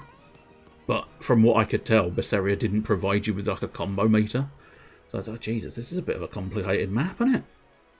I mean, I suppose arguably not so complicated if you're just wanting to head to the exit, but if you want to do all the side paths and make sure you pick up all the treasure chests, this is a moderately complicated little bit of mapping. There you go, never mind. I mean, it's one of those weird ones where sometimes sometimes I do find myself realising that it's this weird sort of gap between... Sorry, you think this is a windy bit of map? Well, yes, it is a windy bit of map. And then, and then there's a part of my brain going, well, would you prefer just a straight line? You start here and you just travel in a straight line across the map. And sometimes I do think to myself, the answer ends up being yes. Yes, I think I would prefer that. I would prefer just to go in a straight line instead of going around the houses and bends and turns.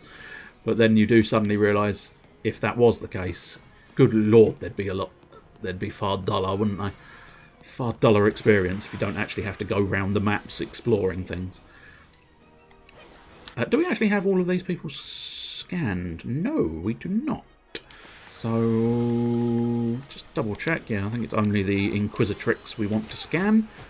I think I touched on this earlier, but there's two benefits to scanning these things. A, you get all their information, and it's quite nice. And B, if they've got some kind of weakness, your allies and the auto-battle system will work to exploit those weaknesses. So the fact that they have no weaknesses means we're not really focused in on anything. But if they did have a weakness, I think... Oh dear, I think we may have lost... what's it? So here, the auto-battle for me and the allies' AI will focus in on using both fire and lightning attacks. And they will avoid blizzard. We need diversity, please. I think we may be too late. Nope, she's still alive, just barely. Good girl, Vanille. Genuinely wouldn't have expected you to survive that, but well done. Well done. Did you guys... How have you got buffs? I don't remember the Orobons ever getting buffs. I would recommend the Tales of games. I really would. On the whole. Because they soothe like Anusol. No. On the whole, I would recommend Tales of games. There are a couple... Vesperia, we've had words, but I can appreciate the fact that it's a very good... I think it was building to be a very good story. It's just unfortunate that I think it did a few too many sort of hee look what we can do to fuck you over. It did a few too many of those in a row at the wrong time, and we fell out. Oh, which four? Which four are on Steam? I know Zestiria, Berseria. Is Symphonia? I think Symphonia is on Steam, isn't it? Can't for the life of me think of a fourth one. Vesperia and Symphonia, yeah. Oh! Yeah, Vesperia's on there. Yes, of course. That's the one I was missing, I think, wasn't it? Vesperia, Symphonia, Zestiria, Berseria. Sounds like a fucking song. Vesperia, Symphonia, Berseria... No. Vesperia, Symphonia, Zestiria... Fucking complicated names. But you get my point. I can't do it, but you get the point. And a rise as of September. Ah, yes. Yes, that one does look good. It's intriguing. I can't quite tell... Not that I've really looked into it. I only really looked at one character profile that they dished out. The profile, I think, of Ray? Might be Ray. Just plain old Ray. No fancy fantasy name. He's just called Ray. Just a bloke called Ray. Angry man who punches things. So I probably will like him. But he seemed like a bit of a knob in the sort of footage they showed. But still. But I couldn't quite tell how they're doing the battle system from that footage. Because they'd removed all of the UI. Now, whether that is a thing, that they have removed all of the UI. But it looked far more action-oriented. I don't know how much truth that's going to be. But there was a lot more sort of like... It looked from the footage... Again, I couldn't tell what the controls were that they were using to do this. But they were sort of like dodging quickly... And then bam, bam, bam, bam, bam. And then dodging quickly again. And bam, bam, bam, bam. So it looked like they may be taking... I mean, you know, Tales of games have always been action-based. But they've always had some limitation to the sort of bits and pieces you could do. So Berseria, you had the limitation of the soul gauge. A lot of the time you have the limitation of combos, so you can only do a certain amount of moves in a certain amount of space, which is often where you found, or where I found with the Tales of games, you tended to end up just sitting there guarding for a prolonged period of time, because they even give you a bonus when guarding, or at least Berseria does. So I found Berseria, for better or for worse, I think, was very much wild, slicey action, and then just standing there going, right, I'll just let my meters fill and my block get me the bonuses, and then rapid action, and now standing still, stoic and waiting, and so it was kind of it's kind of insanely different each time, because you were very much this sort of mad thing, and then calm, stoic, defense based, and then absolute mental patient. That was the only issue I found with Rokuro. Despite him ending up being my favourite playable character, he was his sort of super move was based on countering the enemy, which was devilishly difficult to pull off. The timing was very narrow, and the problem you had, I found at least, was what you found was any time you tried to activate it, so many things could go wrong. So it was like, okay, the enemy just decides not to attack. The enemy gets interrupted from someone else on your team attacking them. And it's like, there's so many things. There's so many things that prevent that bloody move kicking off that it just proved a bit too complicated to get it to work. Which is a shame, because it was kind of the key feature of getting all of his super ultimate big time moves. You had to do it multiple times in a row without taking damage. But as I say, the fact that they didn't make any allowances for the enemy just going, I've changed my mind, I'm going to attack someone else, was quite frustrating some of the time. Let's do it. Oh, they've given big budget, have they? Ah, that might explain why perhaps the battle system's going to have had a big chunky remake, perhaps. I don't know. I mean, not that they've never remade the battle system in the past. They've remade the battle system practically every single Tales of game to a certain extent, but this one might suddenly have some kind of truly magnificent, and maybe they have worked a new system where they don't have the UI. But then again, as I say, they may have just turned off the UI to promote the character a little bit more. So it's definitely one I'm looking out for.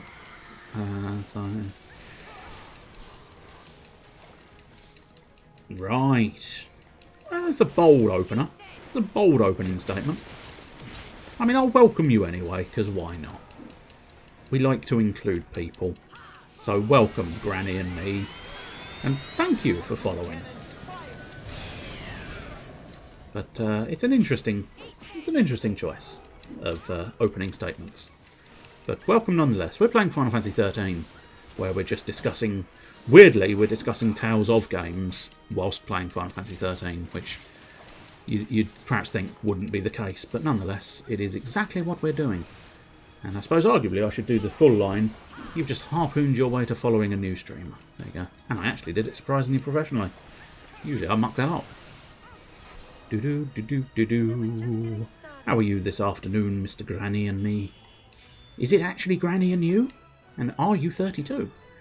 It's Granny and me, and arguably if it's Granny and me, it has to be 33 to get the rhyme in, but... Granny and me, number 32. The 32nd Granny, and the 32nd variation of me. Diddly-dee-dee-dee-dee. Right, we probably will go against that fella there, but still. Oh, good afternoon, Mr. Blueboosh. Welcome to Final Fantasy XIII on SaturJay RPG. I did not know that was going to be a way through. Oh. Learn something new every day. I say every day. Oh, okay, big boy's coming to get some. That's fine. We can deal with the big chunky lad. Well, I say that. I mean, theoretically, we can deal with a big chunky lad, but can't 100% guarantee we're going to be able to deal with a big chunky lad. Because in fairness, these guys are still going to put up a bit of a competition. Assuming it is the same guy? Yeah, Tyrant. That's fine. We recognise tyrants. That's not a problem. We've seen them before. How are you this afternoon, Mr. Blueboosh? Are you doing well? Have you finished Carnage? How is SaturJay going? It's not going too badly. We moved on from Grand Pulse, so we are officially doing storyline now.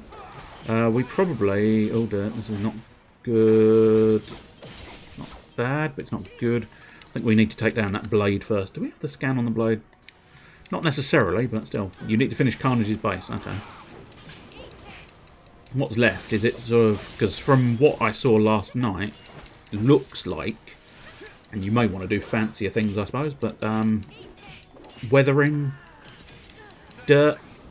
Boulders... Is that the primary thought track, or have you got something different in mind, perhaps? I don't know. Diddly-dee. Keep stabbing. Stab it up, stab it down, stab it all around. Ba-ba-da. Diversity is probably great. You might look at all that, yes. Once you can see straight again, you'll look at putting some bouldery bits rolling around the floor. Do-do. And do you have any more of those, you got any more coffee cups and stuff? That sort of general detritus that can sort of be spread around. Please don't forge another blade. Can we, lads, lasses, darlings, darlets, darlings? I mean, just to let Mr. Phoenix know, he's mental enough to paint a Starbucks logo on a tiny, tiny cup. A tiny, tiny cup. Don't think I can say enough tinies to truly emphasise how tiny, tiny the cup is. But nonetheless, it's a great detail. It's a great little detail. I'm not, you know, please don't misinterpret. I think it's incredibly good work. Just to make sure that's out there. I just need that out there, just in case it was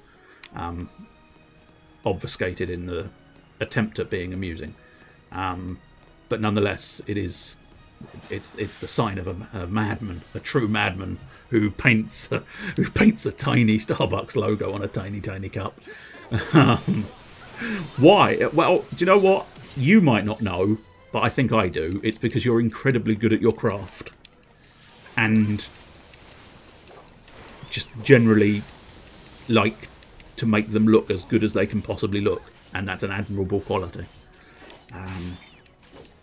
Now that's an interesting turn of phrase that's happened there. Arguably, it's actually true for both situations, but what I meant there was you try to make them look the best you can, and that's an admirable quality in a person. Not you try to make them look the best they can, and that's an admirable quality. Which is, you know, I'll make them look admirable, but other than that, you know, like the JD logo on a tiny, tiny bottle next. I mean, you're more than welcome to try, but although having said that, it's mostly bold colours, so you could actually get away with it to a certain extent. But I don't know if it would translate into something that small, but still. But yeah, I mean, it's that, in fairness, it is that sort of detail that really, you know, elevates them up to a whole different standard. That sort of just that little bit more than you need to is always a good way to make them just pop. Just that little bit more. I don't really know which way I want to go. I think maybe head to the centre first. Because I think this is back to where I've been, question mark? No, I think I was above here. So I think we want to sort of just stride on round and see what we can accomplish. I mean, the Orobons aren't too tough, although they have been putting up a bit of a fight. Not like I'm going to lose levels if they've put up a bit of a fight, but you know, they've given me a run for my money.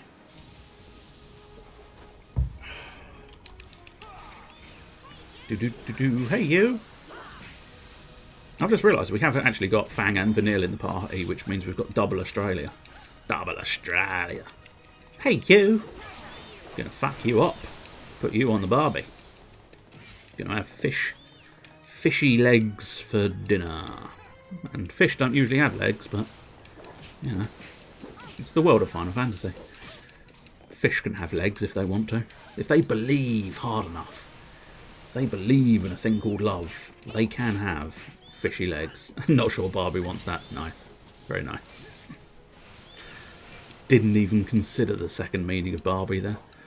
Which is unusual, because I usually think of most meanings, but there you go. Do. Off we go, killing the thing. Fly thing and die thing. I don't know why that accent came out. It's just sly thing and die thing. I think it's almost Manchester, isn't it? Sly thing and die thing. Hey, you wanna go slicing and dancing?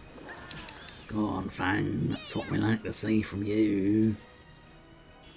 And by almost, you know, quite far away, you know, like a person from Manchester who's lived somewhere else for quite a few years. Where he's lived for quite a few years, nobody knows, but he's definitely lived somewhere else for a few years. Right, Champion's Badge. I do feel like I should probably start getting rid of the collector's catalogue, but it's still moderately useful. TP charge over victory. Ooh. Ooh, that's tempting. That is tempting. Isn't that most of your accents? What? Yeah, they lived in the place I'm supposed to be doing for about 5 years from birth, and then they moved on. And that's why the accent's quite so far off, yeah. It's a fair assessment. Right, back round we go. I think that was a dead end there, wasn't it? So, I believe... Yeah, I think we've been... there? Yes. I'm hovering around about the 50% marker of we've been everywhere. We'll see if I can get a bit more confidence in the fact that we've been everywhere in the not too distant future, but outside of that, we are just going to be hovering at sort of like the 50% marker of, yeah, I think we've tackled every area here. But I suppose arguably I should be happy, because I was complaining at the game earlier on for not having enough nooks and crannies, and now I'm going in every nook and cranny I can possibly imagine. And I can imagine a lot of nooks and crannies. Diddly-doo, diddly-dum, diddly-dee-dee-dee-dee-dee. Take that. Go on. Take it. Take it good. Do you check every cranny? I try to. I try to. So if you're hoping to hide something in a cranny, I'm going to try and find it. Whether I can or not, difficult to say. But I will always try. Some crannies are just too difficult to find. Sometimes they do hide their cranny so well that you can never find it. And you just have to make do with the nook that you find. And you just have to go, fine, I found a nook. I can't find your cranny. I'll have to leave it at that. But most of the time I do try and find every nook and cranny. But at some point you do have to sort of call it. As is so often the way with these games, you do sometimes just have to go, no, I can do no more exploring. It's a bit like Grand Pulse here. I just had to call it, because unfortunately last week I did lose my temper with it. There was a mixture of other factors involved, I think, as well, but the game really did just sort of go, no, you're not enjoying yourself anymore. What's that? It's supposed to be fun? No, not anymore. So, yeah. Last week was not a good Final Fantasy XIII week. Whereas this week has been a very good Final Fantasy XIII week, because we've just enjoyed twatting things in the face with my spear. And that is always good. Oh, yes. And enjoying little bits of story sprinkled throughout. God damn it, will you stop having stop as a thing, please? I know I should really just sort of, you know, do something about the stop, but I just can't be bothered. There's so few enemies that use stop. Well, there's a good few that use stop, but not enough for me to actually do something about it. Because otherwise it's going to be, and I know, this is exactly how you should play the game, and I'm describing it as a bad thing, I know. You'd be changing your equipment like every area, at minimum. Possibly even have every encounter. Because you'd look at the monsters and you'd go, okay, I know these monsters, they do this, this and this. I can counter this, this and this by using these accessories. But I'm far more of a sort of just one kit. One kit, that'll do. You just have one kit, one caboodle, and that will see you through the entire game. Okay, so the Tyrant is definitely the worst of the two. Fang, please. Fang, thank you. Good lord, woman. What are you doing just standing there? You want me to hit it? Or I suppose arguably it's, you want me to hit it? I don't really understand the concept of hitting it. I mean, you've asked me to attack, but I don't really know what you truly want. Are you sure attacking the enemy is what you truly want out of life? I think maybe you want more. No, no Fang, no Fang. I just want you to attack the enemy. Right here, right now, that is all I want from you. Just attack the enemy. This is actually kind of an interesting enemy. We saw it earlier on, it was a main boss. Ages and ages ago. Like right towards the very beginning of the game, it was a main boss. But it has that sort of exo-proofing, which basically means, I think it's exo-proofed water, I think is the idea. So it absorbs water but becomes weak to electricity, and it can exo-proof fire, at which point it absorbs fire, and I think it's weak to ice. But it's an interesting concept. A little bit sort of obsolete now, because I can do almost every element, so it makes no real odds. But when it was a boss right at the beginning, it was genuinely a bit of a tough sort of, ooh, how am I going to approach this? Because I can only do certain elements. Designer picks up a random vegetable. How can I make this look like a giant killer robot? Do you know what? Weirdly, that's probably closer to the truth than you necessarily think. Because I've done that, although I've chosen the wrong things on some occasions. I don't know if I've still got it. I might still have the paper somewhere. I keep meaning to look out for it because it's got a load of other designs on it as well. But I had a notepad years and years and years ago, and basically I started making monsters out of anything that I could see, and I mean I promise you, I shit you not, it was awful. As a design, it was awful. But I did make a clothes hanger bird type thing. So it was based on the idea of a clothes hanger. That sort of shape, that kind of triangular shape, but it was designed to be like a bird type thing. And it was shit. And that's not just a humble, oh, it was bad. No, it was shit. It was a terrible design. But nonetheless, it was one of those ones where I was just picking shapes and things from my surroundings, going, yeah, that'll make a good monster. It was only after you designed it that you realised, looking at it, you thought, no, it won't. But I suppose it's good to try. It's good to try, even if the result is terrible. There you go, your wholesome message of the evening. It's good to try, even if the result is shit. It's good to try. It's always good. It's always look on the bright side of life. I don't know why I went into that, but it just sort of came out because of the sentence structure I was using, I suppose. Oh shit, there's one more left. How dare you? Have we scanned an Inquisitrix? I do quite like the word Inquisitrix. It's an Inquisitor who's also a Dominatrix. I am the Inquisitrix. Silly rabbit. Tricks are for kids. Not Dominatrix. That's not for kids. Eat it. Go on. It was just getting started. Well, I mean, I'm sure there's going to be another one, so we can pick up where we left off. Right, so I believe in every drop of rain that falls. Oh yes, I believe. With that battle, I mean, granted, some of the others have probably respawned, but nonetheless, I'm curious about your fetishes. Adapts to opponents' fetish weaknesses. I mean, in fairness, that would work. Now, especially a lot of Japanese games end up having Dominatrix-style characters in there, I think. A lot of the characters in Japanese games are wild and bizarre. Don't get me wrong, I love them, but they are wild and bizarre. These are actually some of the tamer characters in a Japanese video game. Mostly soldiers and, you know, fighters of some kind. I mean, don't get me wrong, it was a solid punch, but, mate, you're not going to punch through a solid steel door.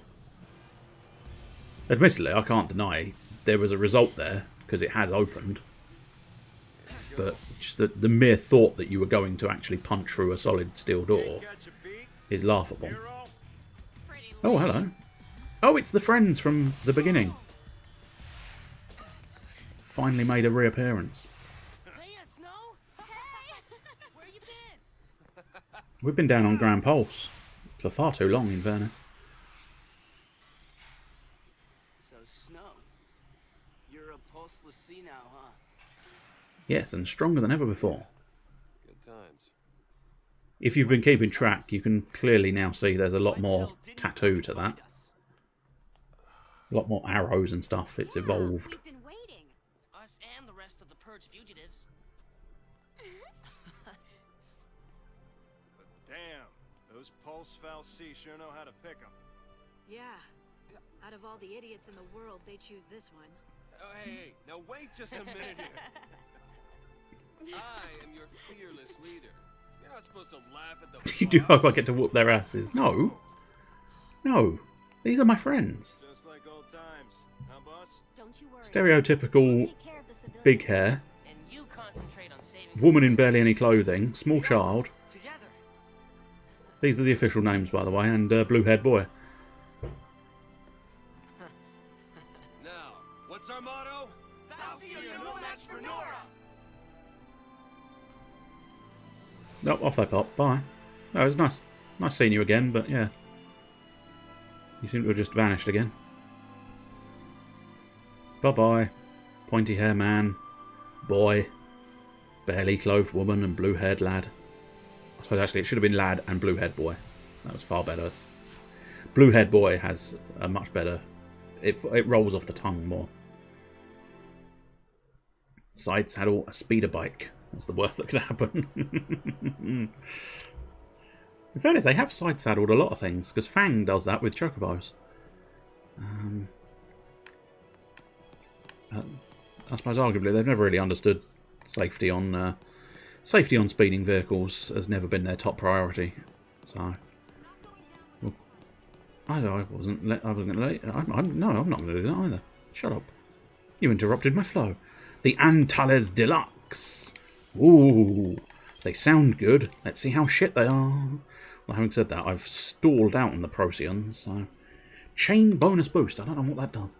Slightly boosts the chain bonus gained by attacking enemy. Ooh. Ooh, golly, that's not bad. Stagger maintenance slightly extends the duration for which enemies remain staggered. No, that's the one we're keeping. I really do like to get sort of... Oh, in fairness, those guys weren't main characters. They're definitely Whoops, no, not the new save, please. The old save that we've been using. Those guys could easily fall off the bike and die. Unlikely, but technically they could. Although something would probably force them to fall off the bike to make a dramatic end to them. They're unlikely to just go down, you know. Not likely to be a case of, oh, she just fell off the bike. It's going to be, she fell off the bike in a dramatic fashion that made a poignant point about death. Stay back. I kind of have to go this way, so no. I can't stay back. Although what I'm hoping, what I think is they're going to turn around. Little shits. Absolute little shits. Plus, is this both of them? This is both of them. Okay, that's a problem. One humbubber can be dealt with. Two humbubbers? That could be a problem. Change the plans. We need more buffs in this house. Get the buffs up. And ideally get the debuffs on as well. But debuffs is not my priority. Buffing is my priority. Getting everybody in the buff is my priority. Humbubber. It is a good word. But yeah, these are Humbaba B. I think that might be the best one. Humbaba A, Humbaba B, Humbaba A, Humbaba B, Humbaba A, Humbaba B, Humbaba A, Humbaba B.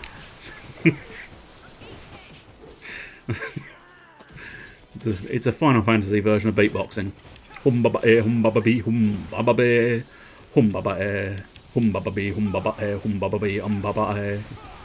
Feels like maybe there should be another one involved as well. Humbaba A, Humbaba B, Humbaba C. Humbaba A, Humbaba B, Humbaba C. Not that I really want there to be a C, to be honest, because as specified, 2 of these utter arseholes in their little dozen, 2 of them are going to prove troublesome enough. Possibly too troublesome, in fairness, because if they time their moves just that little bit wrong, I am decimated. Ow. See my point? If the other one had a follow-up there, if I get gored and sundered at the same time, that's going to wipe out any health bar, I think. Having a health bar will be a pipe dream if they decide to synchronise their attacks. Hold it. We need some medic. Vanilla's dead. Vanilla's dead. Vanilla's dead. Vanilla's dead. We need Vanilla to be alive. There we go. Vanilla's alive. It's a shame I have to use 2 TPs to do it. 2 bits of toilet paper. It's one of those ones where you assume Japan doesn't necessarily... Because I'm assuming the Japanese word for toilet paper is not simply toilet paper. Therefore they don't consider it to be TP, but I think American TV has sort of lodged in my brain that the letters TP pretty much exclusively mean toilet paper, which means every time I think I'm using the TP... not that I want to. I prefer to store my TP. Like all good hoarders, I prefer to store my TP for a rainy day. Mostly, I like to trade my TP for summoning my Eidolons.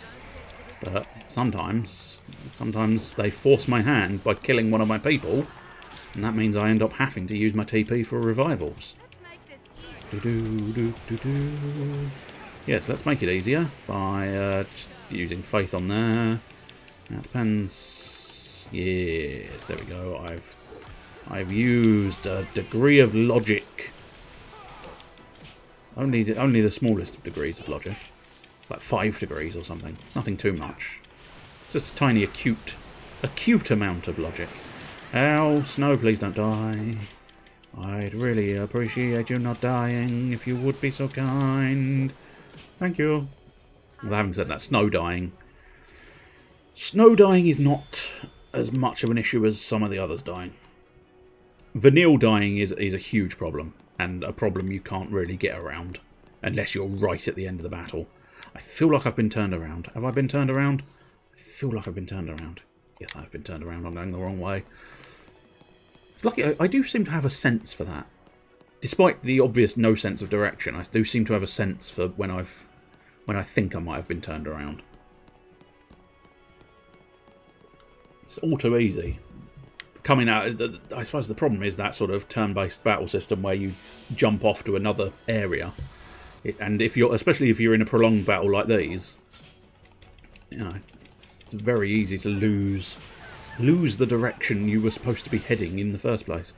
Especially if you've been faffing around trying to get any kind of back attack, you are inevitably going to be trying to get around the back of them, therefore facing the wrong direction, which always makes it a bit weird. Alright, if we cut that early again, because Vanille really doesn't need Bravura, we can make this slightly more expedited, just that tiny amount, although I have wasted a lot of that stagger meter doing those buffs. Tactically may have been an unwise decision, but I suppose I got lodged in the sort of standard practice against Juggernauts, which is get debuffs on them so that they get into a steam clean cycle. But I didn't really need them, but oh well.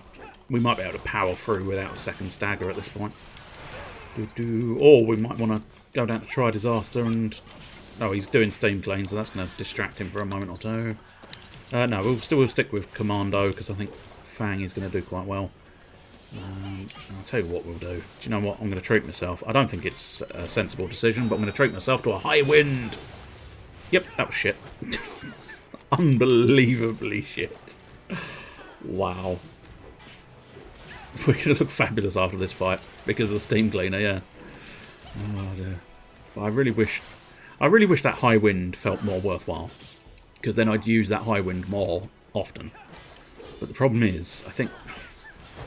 I assume it's sort of perhaps... Maybe... Oh shit, Vanille. Can we please kill it? Please kill it now. Please kill it now. Thank you.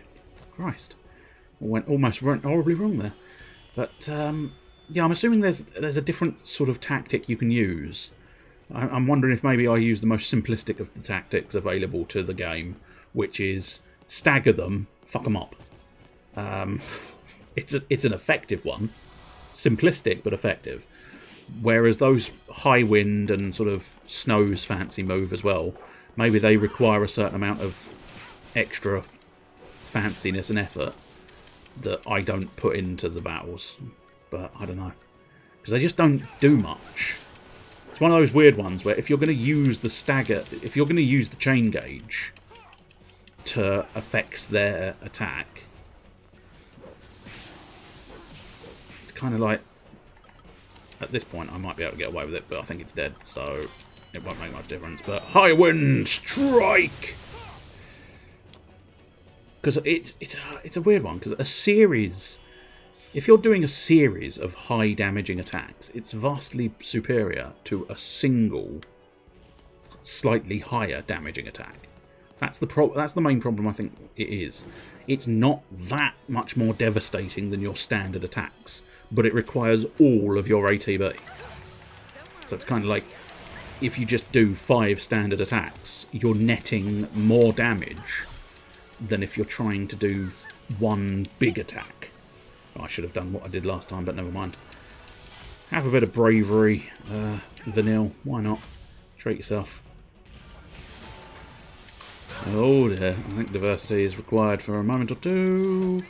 Just a rebalance. Oh, he's gone steam clean, so we have slightly got him in a steam cleaning loop, but we'll just need to wait until he started removing the buffs.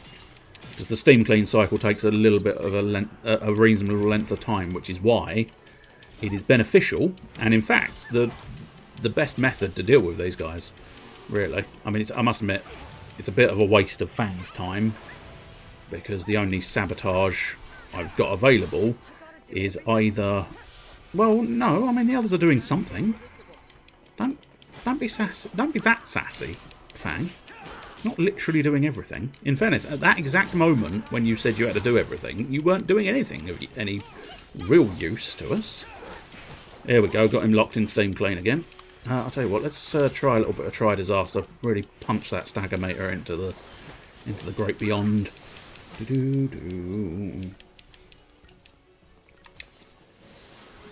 Come on.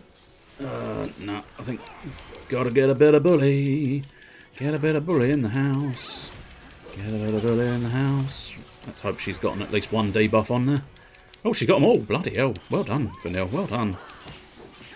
But basically, if you debuff him, it feels like it would be a waste of time because he can just steam clean them all off at once. But the benefit is actually the fact that he has to take time steam cleaning them off all at once. So essentially, you are stalling him from doing hardcore attacks on you, which makes it supremely beneficial, because basically it's a win-win situation with the debuffs. Either he's weaker because of the debuffs, or he's busy steam cleaning to get rid of the debuffs. Either way, you have the advantage. And their robot designs are absolutely fantastic.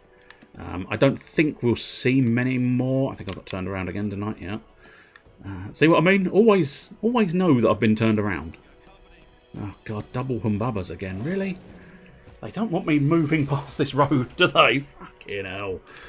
Double humbubbas. Once more, double humbubbas.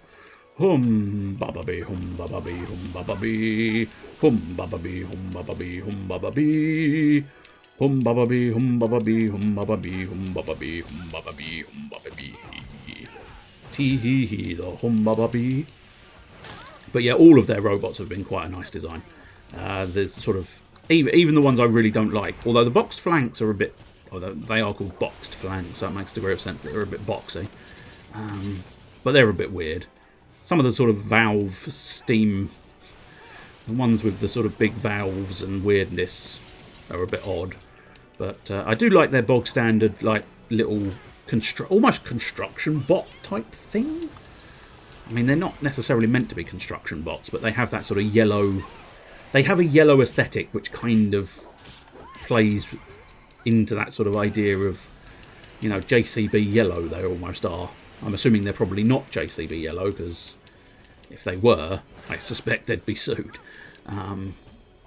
Assuming JCB have their own specific yellow, which they might not, I suppose. Right, let's get diversity, because I think we're going to need some health, and then let's get back on to beating the Humbubba. But the issue, of course, with the Humbubbas is they pull the trick of having basically 2 forms, which means I'm basically here fighting 4 enemies. And I mean, I don't know of a way to sort of plan for the idea of possibly blocking their transformation. Because, I mean, most attacks do some kind of damage, so it feels like they're inevitably going to get that second form. So, unless you could time... The only way I think you could do it is if you timed a stagger absolutely perfectly to prevent them being able to transform. But I feel like that is troublesome, to say the least. I can have a go here. I can try... Nope, never mind. Genuinely was trying that time and it just... Nothing. Nothing. It still just transformed. And it wouldn't be too bad if it was just a transformation, but of course it's a transformation mixed with full hill. Full hill or full hill? They either go up the hill and far away, or they provide a full hill. I can't say the word heal. A full heal. Right, I think we've got enough buffs, so let's get some medicine in this house. That's what we like to see. But that's why I do like Bully as a paradigm, because while I was buffing my strength, Vanille was happily just pinging away. Pew, pew, pew. Sabotage, sabotage, sabotage. And you suddenly come out of that Bully paradigm, and lo and behold, you've got such a heavy-duty advantage against the enemy, because they are all debuffed. Brilliant. Okay, there was a save point right next to this area. Are you going to boss me just before you're giving me a save point? Because you've kind of teased me. You know, you've tickled my save spot balls, as it were. And now you're going to sort of take that save spot away with a boss, aren't you? You little bastards. I suppose arguably, owing to the...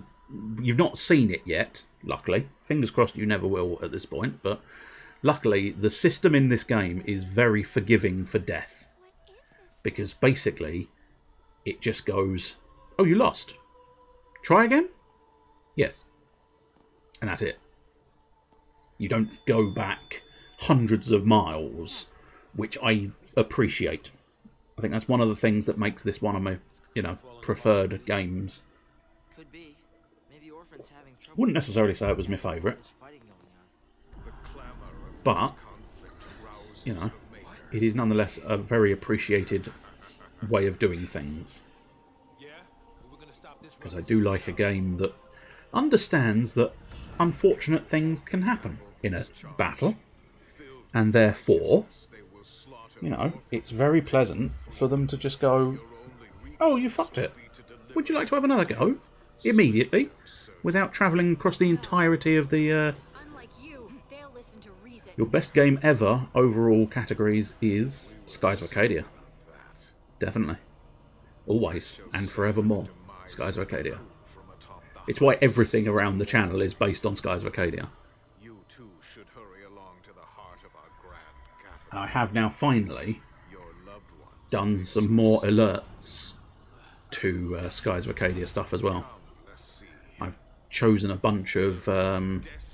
basically, I went through and chose a load of special moves that feature the word "take this" So you've got Tackle, where he goes, take this. You've got the sort of one of the bonus bosses from the GameCube version, where she sort of goes, she leaps into the air and goes, die, take this. And there was a couple others as well, but I won't describe every single one. Oh, shit. Oh, no, okay. It was just being slow. Fair enough. And no, you didn't actually boss me. But that is that's a fucker, isn't it? Well, having said that, is there a reason? There's gotta be a treasure chest lurking behind those big feet, isn't there? It's annoying. Because if it wasn't obvious, the reason why I'm saying it's annoying is I don't think I can beat that guy. This chunky boy here. I don't think I can win against this chunky boy here. Oh shit! Hang on. Game developers. You fail me yet again, developers of Final Fantasy XIII. You put Big Boy in the way, making it seem like I might actually have to face the big lad, and then you put no treasure chest behind the big lad. And in fact, you just have the big lad wander off. Is the treasure chest now over there, where the big lad has wandered off too? Because that would make my life very awkward, but... Granted, I do kind of appreciate the fact that you've made the big lad wander off, because... I mean, I'm not beating the big boy here. Because he is too strong. Too strong by far. And just in case you were wondering, haven't you already beaten one of those? No, I have beaten the child version of one of those. I have not beaten one of those guys. Because that's a full-fledged adamantoise, I believe, or adamantortoise. Or Adamant-Ortoise, or something. I don't know, fucking whatever their fucking name is. That's a full version. The ones I've fought previously have only been the Chelid version, which is essentially the small child. Doodly-doo. Oh yeah, we were talking about Berseria earlier on, and I think I mentioned this previously. Can't remember. But there was one line in Berseria that made me laugh quite a lot. And it was the small child. If the small child got like the final hit in, so just for some clarification, whoever won the battle was primarily the one who got the sort of end quote. And if it was, I don't know precisely how they did the multi-pair ones, I think they're to a certain extent a bit random, but whoever wins the battle gets a sort of end battle quote. And one of the ones from the small boy always made me chuckle because it was just him excitedly rushing forward going, I beat it! And it's like, well, I mean, you didn't really need to shout it out to everybody involved, lad. But yeah, I'm such a child. But it did. I really hoped by, like, you know, having discovered it in like around about like the 40th hour or something like that, I really hoped that by the time I'd finished playing it in the 80th hour, I would stop chuckling at a small child rushing forward going, I beat it! But I didn't. I fucking didn't. Every time I let out a little chuckle. And I still do. Just thinking about it makes me chuckle. Which tells you how sad a human being I truly am. It's just so out of place. And again, it's going to inevitably be the language barrier, I'm sure, where it's like, that means just those words in Japan. And when they translated it, it was like, yes, those words are fine. Those are exactly the words we wanted you to put in. They're absolutely fine words. Bye. It was nice knowing you. Well, I won the battle, right? Guys, game, I won the battle. Oh, you little shits. You absolute little shits. I think there was a treasure chest missing there.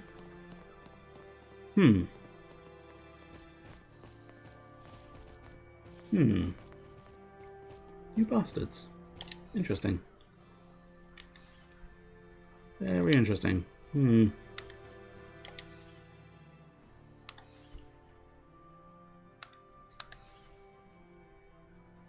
The reason I'm hesitating is because I'm I'm just wondering.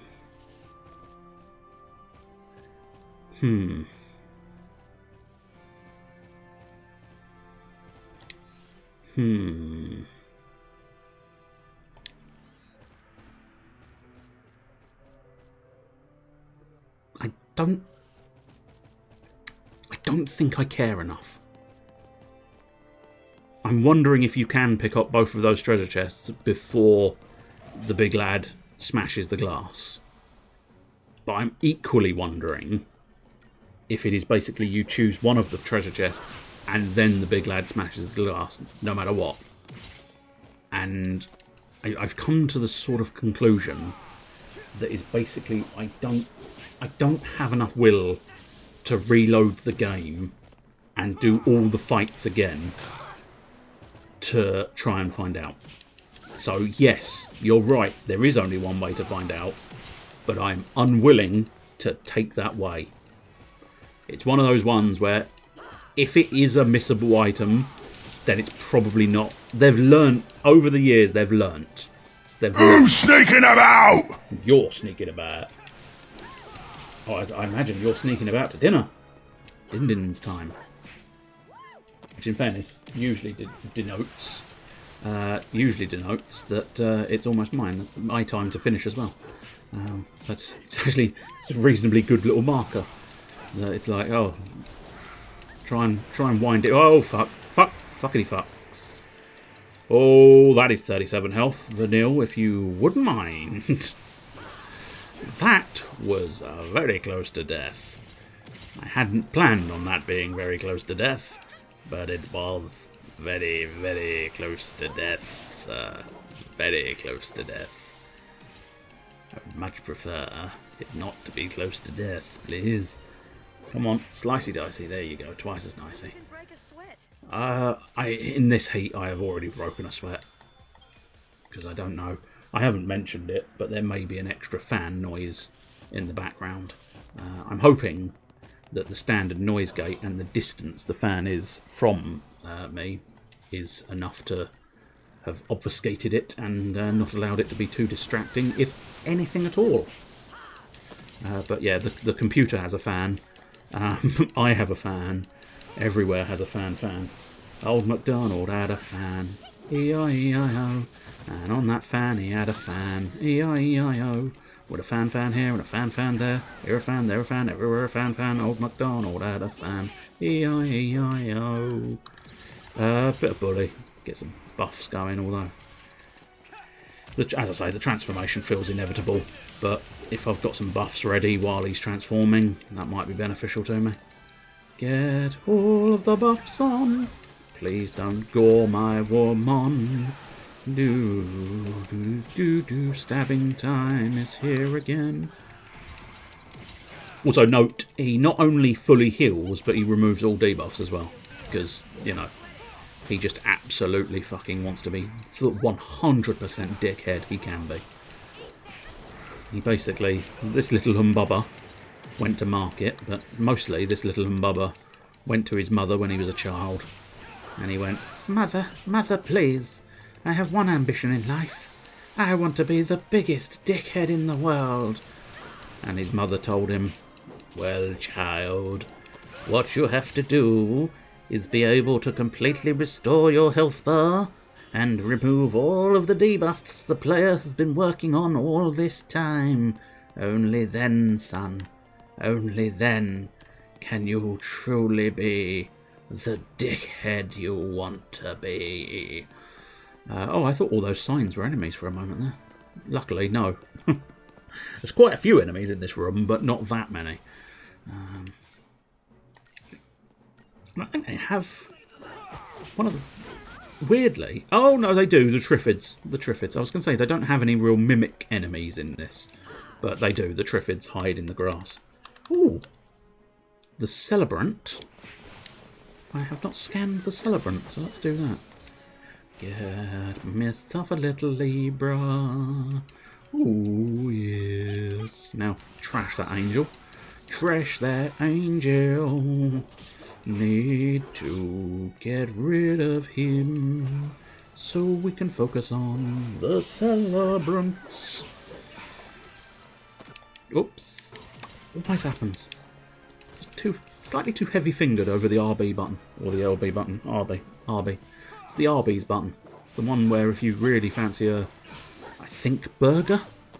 I don't know if Arby's sell burgers. I don't know what Arby's sell, to be honest. But the joke is, if you push the button, RB, you get an Arby's come round. But I sort of choked part way. Because I just didn't know. I'm not American, and I think it's mostly Americans that know Arby's. I don't think there's many Arby's over here, if any. Arby's may just not have turned up over here. Hellish Talons, nice. Is there going to be a mirror? Yes, they do like their mirror chests. Don't like to put them too much in the nooks and the crannies, but they do like to stick them in the mirrors. We've got a mirrored location. They do like to pop chests in symmetrical fashions. And more Hellish Talons, which is an interesting choice. Right, let's kill these dudes and then carry on. I suspect what I'll probably do, dependent on precisely where it is and how long it takes to get there, double check the levers. Whenever there's a new enemy, sometimes from a distance, a lot of these sort of soldier enemies can look pretty much the same, because they're all basically shiny and blue at this point. Which I must admit, I do like that. I do like the sort of, the cyan, the shiny cyan blue they've got going on in their outfits. I do quite like that. It does, I don't know why, I just quite like cyan blue. That shiny, I'm trying to think of the bloody term. Can't quite get the... It's a 3D... Well, it's a texture-based terminology, which is basically it's self-illuminating in some fashion. But I can't think of the easy, quick way of saying that. But basically, it's not technically a light, but it is emitting to a certain extent, which I think is what makes it quite so bright. But then again, it might just be a flat colour that's very bright and light. It's probably easier than using any kind of... I was hoping I'd trick my brain into thinking of the term, but it didn't work. More's the pity.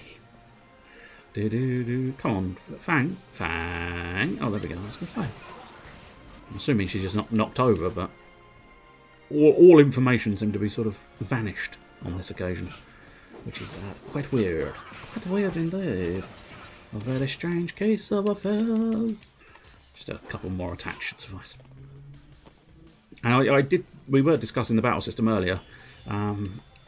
There are nuances to the battle system you have to learn as well, I found. Because sometimes you want to make them act earlier. For the most part, you can just go auto battle, off you pop, and it will do a decent enough job. But sometimes, in order to keep the stagger meter going, in order to just sort of kill something off quickly, there is the Y button in my case, triangle button in anybody else's case, if you're using PlayStation. No idea what it would be if you were actually using a keyboard and mouse, but nonetheless. Oh, now that is the next save point, interestingly enough. So what I might do is... well, we'll save it. That's a guarantee. And then... I see a treasure chest. I see a treasure chest in the distance. Scaramouche, Scaramouche, I must have it now. But I do just wonder... Yes, damn those Bosslusy. But yeah, as I say, there's a little bit of nuance. I doubt I'm going to want this piece of equipment because she's basically rocking a physician's staff which ops her cure. And really, the only thing she needs to do is op her cure. Oh, ally KO power surge. I mean, it's the word slightly that makes you just go, is it worth it? No. Especially because I've never liked techniques like that. Because that is assuming your allies are going to die to get an effect. And it's like, no. I'd prefer her to have the physician's staff to prevent her teammates dying in the first place. Plus, let's be perfectly brutal, Vanille. Who is the most likely one to die first? It's you, Vanille. It's you. Yeah, slightly is not a good one. Now, granted, I suspect if you upgraded it, you would probably get more out of it, but I still stand by my point of it's just if you're planning on if your strategy revolves around your teammates dying, I kind of feel like you're doing it wrong. But I suppose, you know, and like even if you think of it like, well, in a dire situation, you're probably going to fucking lose. If it gets to a dire situation, chances are you're going to lose, whether you've got a slight improvement or no improvement at all. So, yeah. Good to know. So what's the plan? Oh, we got battery orphans. Charge in through the front door. What else?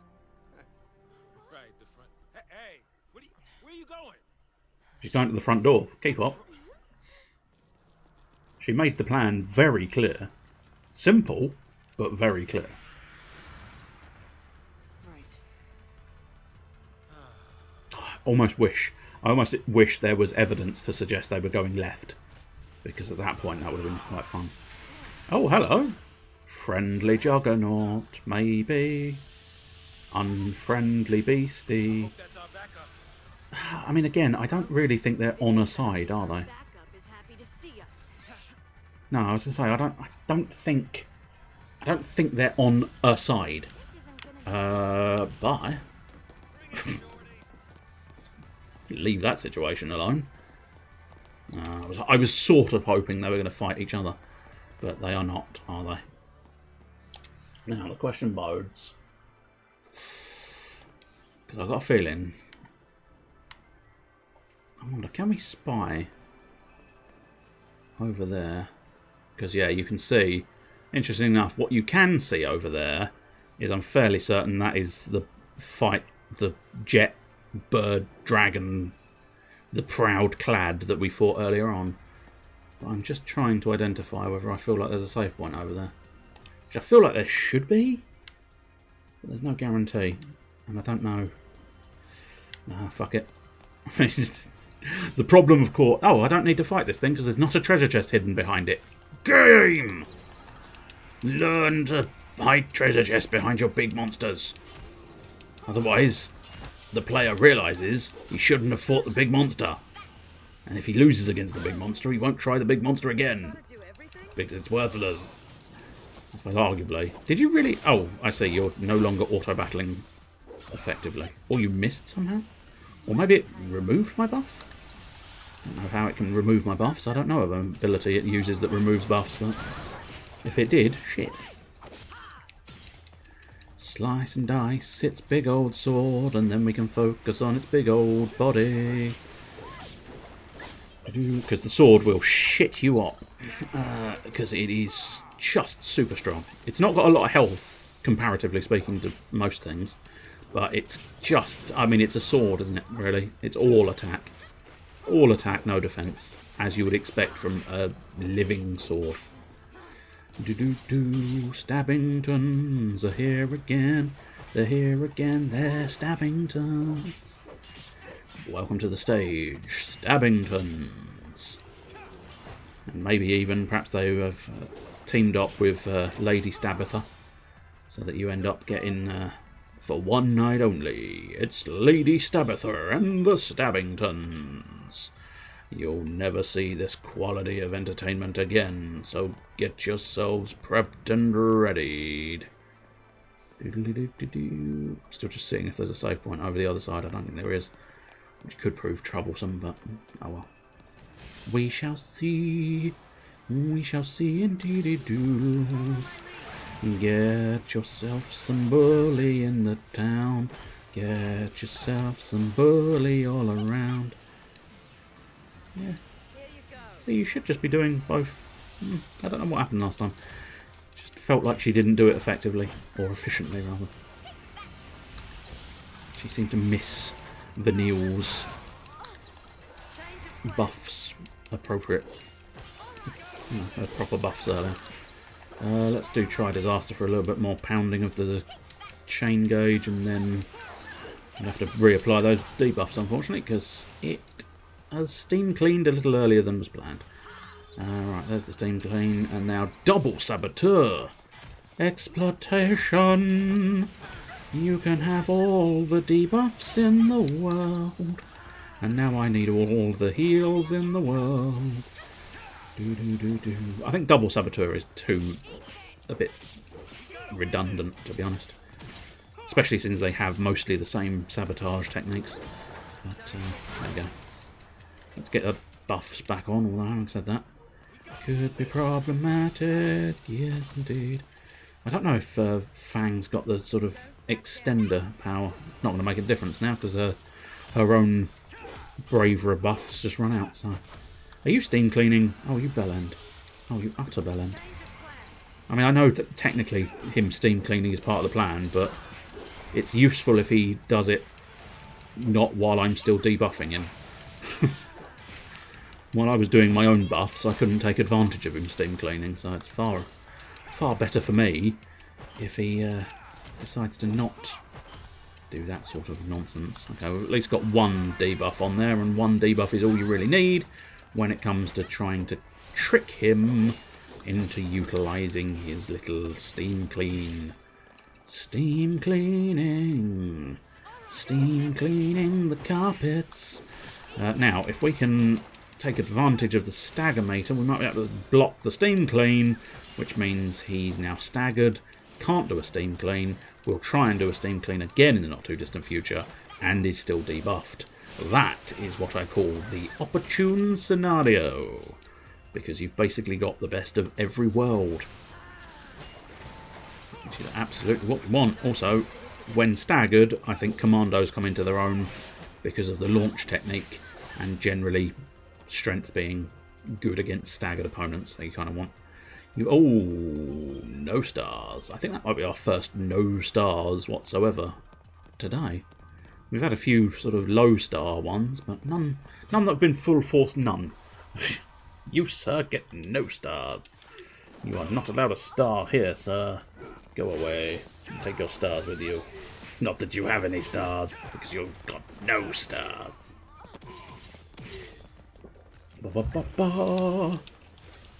Let's go attacking everyone, attacking everything, punching it all around. I keep saying punching it all around, and technically it's only Snow that punches. Fang obviously stabs. And you can see, if you look very carefully when she attacks here, splits that into a tri-nunchuck type deal, and stabs them up with the ends. Inefficient, I'm sure, because why you would need to twist it into 3 parts to just stab them with the ends of it, but fancy. And really, that's all you can hope from an RPG fantasy game, isn't it? A fantasy fancy-free nonsense fest. That's what you want to see, or at the very least it's what I want to see. Don't want it too real world. I want nonsense and fanciness. That's what I like to see in my RPG. Nonsense and fanciness flowing free. There you go. I did a little rhyme for you. I did a little rhyme. Did you enjoy your all shit? Did you enjoy your all shit? Well, maybe. If you had to go, you had to go. But that was mostly because I was dying. These guys, because of their buffs, they have a habit of being able to just clear your health bars alarmingly fast. Mostly because I've just realised they've got Mana Drive Bravera, which is the upgrade to Brave. So they're getting like double the strength buff, plus haste. All in all, you really need to take these guys out very quickly, because they are just troublesome. Especially fucking launching me. How dare you? That's my tactic. Will you please hit her, Fang? Thank you. Oh shit, there's a fucking Archangel around here. What are you doing around here? I don't think I invited you. I only invited the women in the shorts. Get out of here, you bastard. I only want women in short shorts around here. Fang, you're welcome.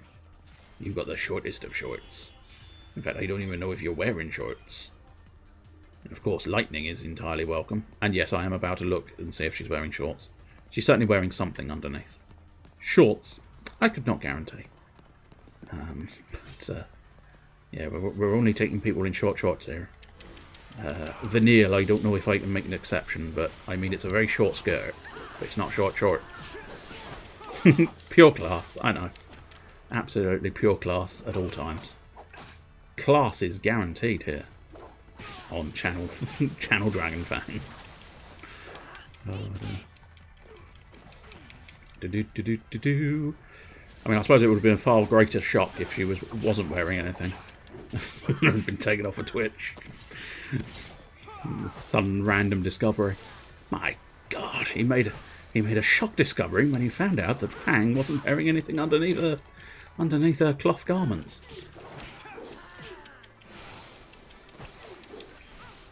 Nobody had ever thought to look before, and therefore it should be met with a appropriate volume of shame and surprise and discovery.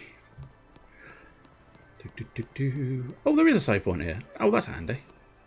We might have to fight something before we do it, but nonetheless, that's now a better timed save point, I think. What was that? You just sort of stared upwards. Oh, here we go. Proper scene. Right, good. I think maybe they were just stalling for a moment there. Oh, hello. Ah, they've been seethed. Crystal seethed. A friendly reminder we're running on borrowed time.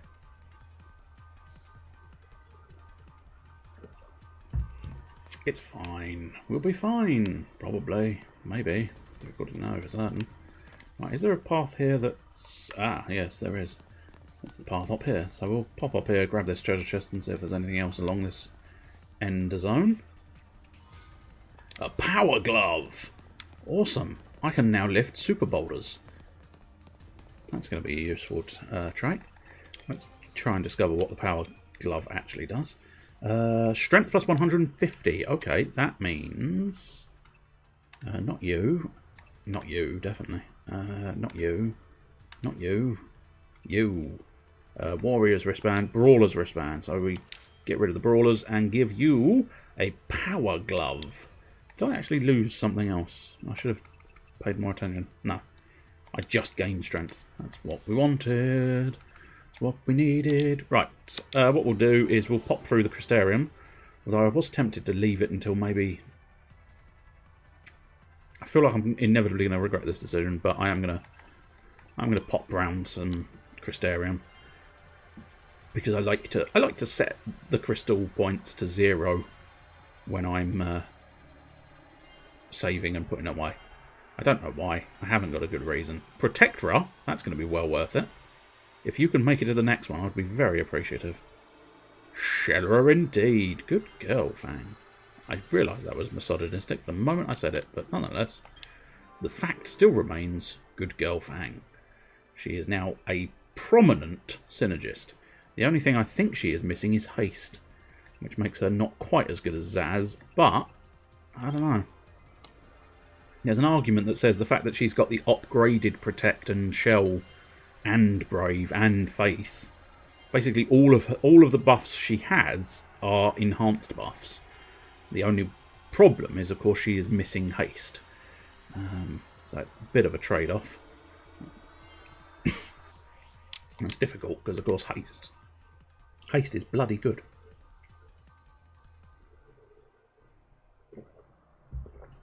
Right, let's go with Vanille, who I think is working on Synergist as well, I think. Yeah, let's go. I don't think she's got particularly good synergist manoeuvres at the moment, at least.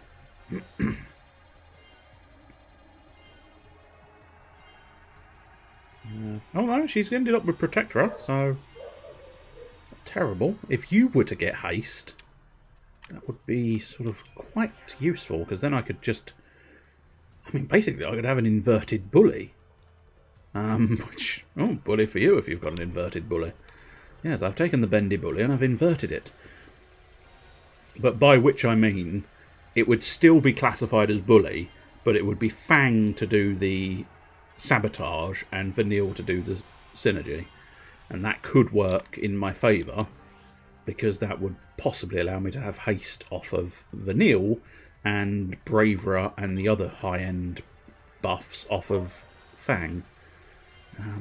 I don't like having multiple versions of the same paradigm, but, you know, on some occasions it can be a reasonably functional system. It's just, it feels a little bit wasteful. But then again, usually I get to about four of the 6 paradigms and am starting thinking, I don't really know what I really want to do with the other 2, so I'll just pop a couple of these in and hope for the best that it's something worthwhile. So without any real clear plan, having them just be, you know, in existence there is not necessarily unreasonable. I think I'll leave weapons this time. So I think it's going to be triple save combo and put it away. Having a plan is for cowards, indeed. Right, so pop a save there. And then we pop in and reorder the saves, essentially, to get save data 1 back to the left-hand side. And that's it. That is the triple save combo. You're welcome to do your own triple save combos whenever you're playing a game. It's probably overkill, but, you know, sometimes you do just like to make sure everything is saving correctly. Right, let's have a look. See here. I'll tell you what, we'll pop into the interim slideshow, and then I will pop down and see if there's a raidable. See if it's worthwhile. I think, yeah, I think it's probably worth something. So I mean, arguably there's a certain begging tone coming in there. Please do, please join me on the raid, please. Okay, so we'll go into Mr. Fang and Bang again like we did the other day. And he's doing, you might enjoy it, he's doing a deathless attempt at Dark Souls. So, to be honest, I just look at that and I think, madness. True madness. That is exclusively where madness lies. So I will raid into it. You may want to stick around and check it out for a short amount of time, if you so fancy, because, as I say, it's probably pure, utter madness, but nonetheless impressive. I think he may have died twice already, though, because there is a big 2 on the screen. Now, I haven't the full understanding of what that 2 means, but it does feel a little bit like that's probably 2 deaths, considering the game he is trying to do deathless. Anyway, if you need some entertainment tonight, I believe you both already really know this. It is Saturday, isn't it? Yeah, of course it is. It's SaturJay. So yes, Mr. Malice Caliber will be streaming tonight, and that's exclusively. Well, I say that, I don't know.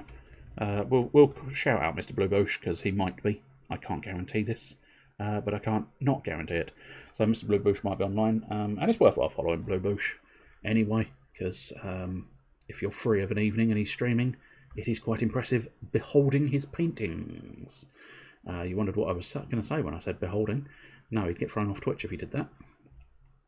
Outside of that, I think we've done links, and you know most of them already because I think it's mostly regulars here. Thank you for being subscribers. Really do appreciate that. It's going to be slightly rushed, thank you, because I'm running out of time. But that's my own fault for pushing the start button. Anyway, I'll see you again, possibly Monday, but definitely Wednesday afternoon for Hodgepodge of Hilarity, and then back again Thursday, and then back again Saturday. So I will say cheerio.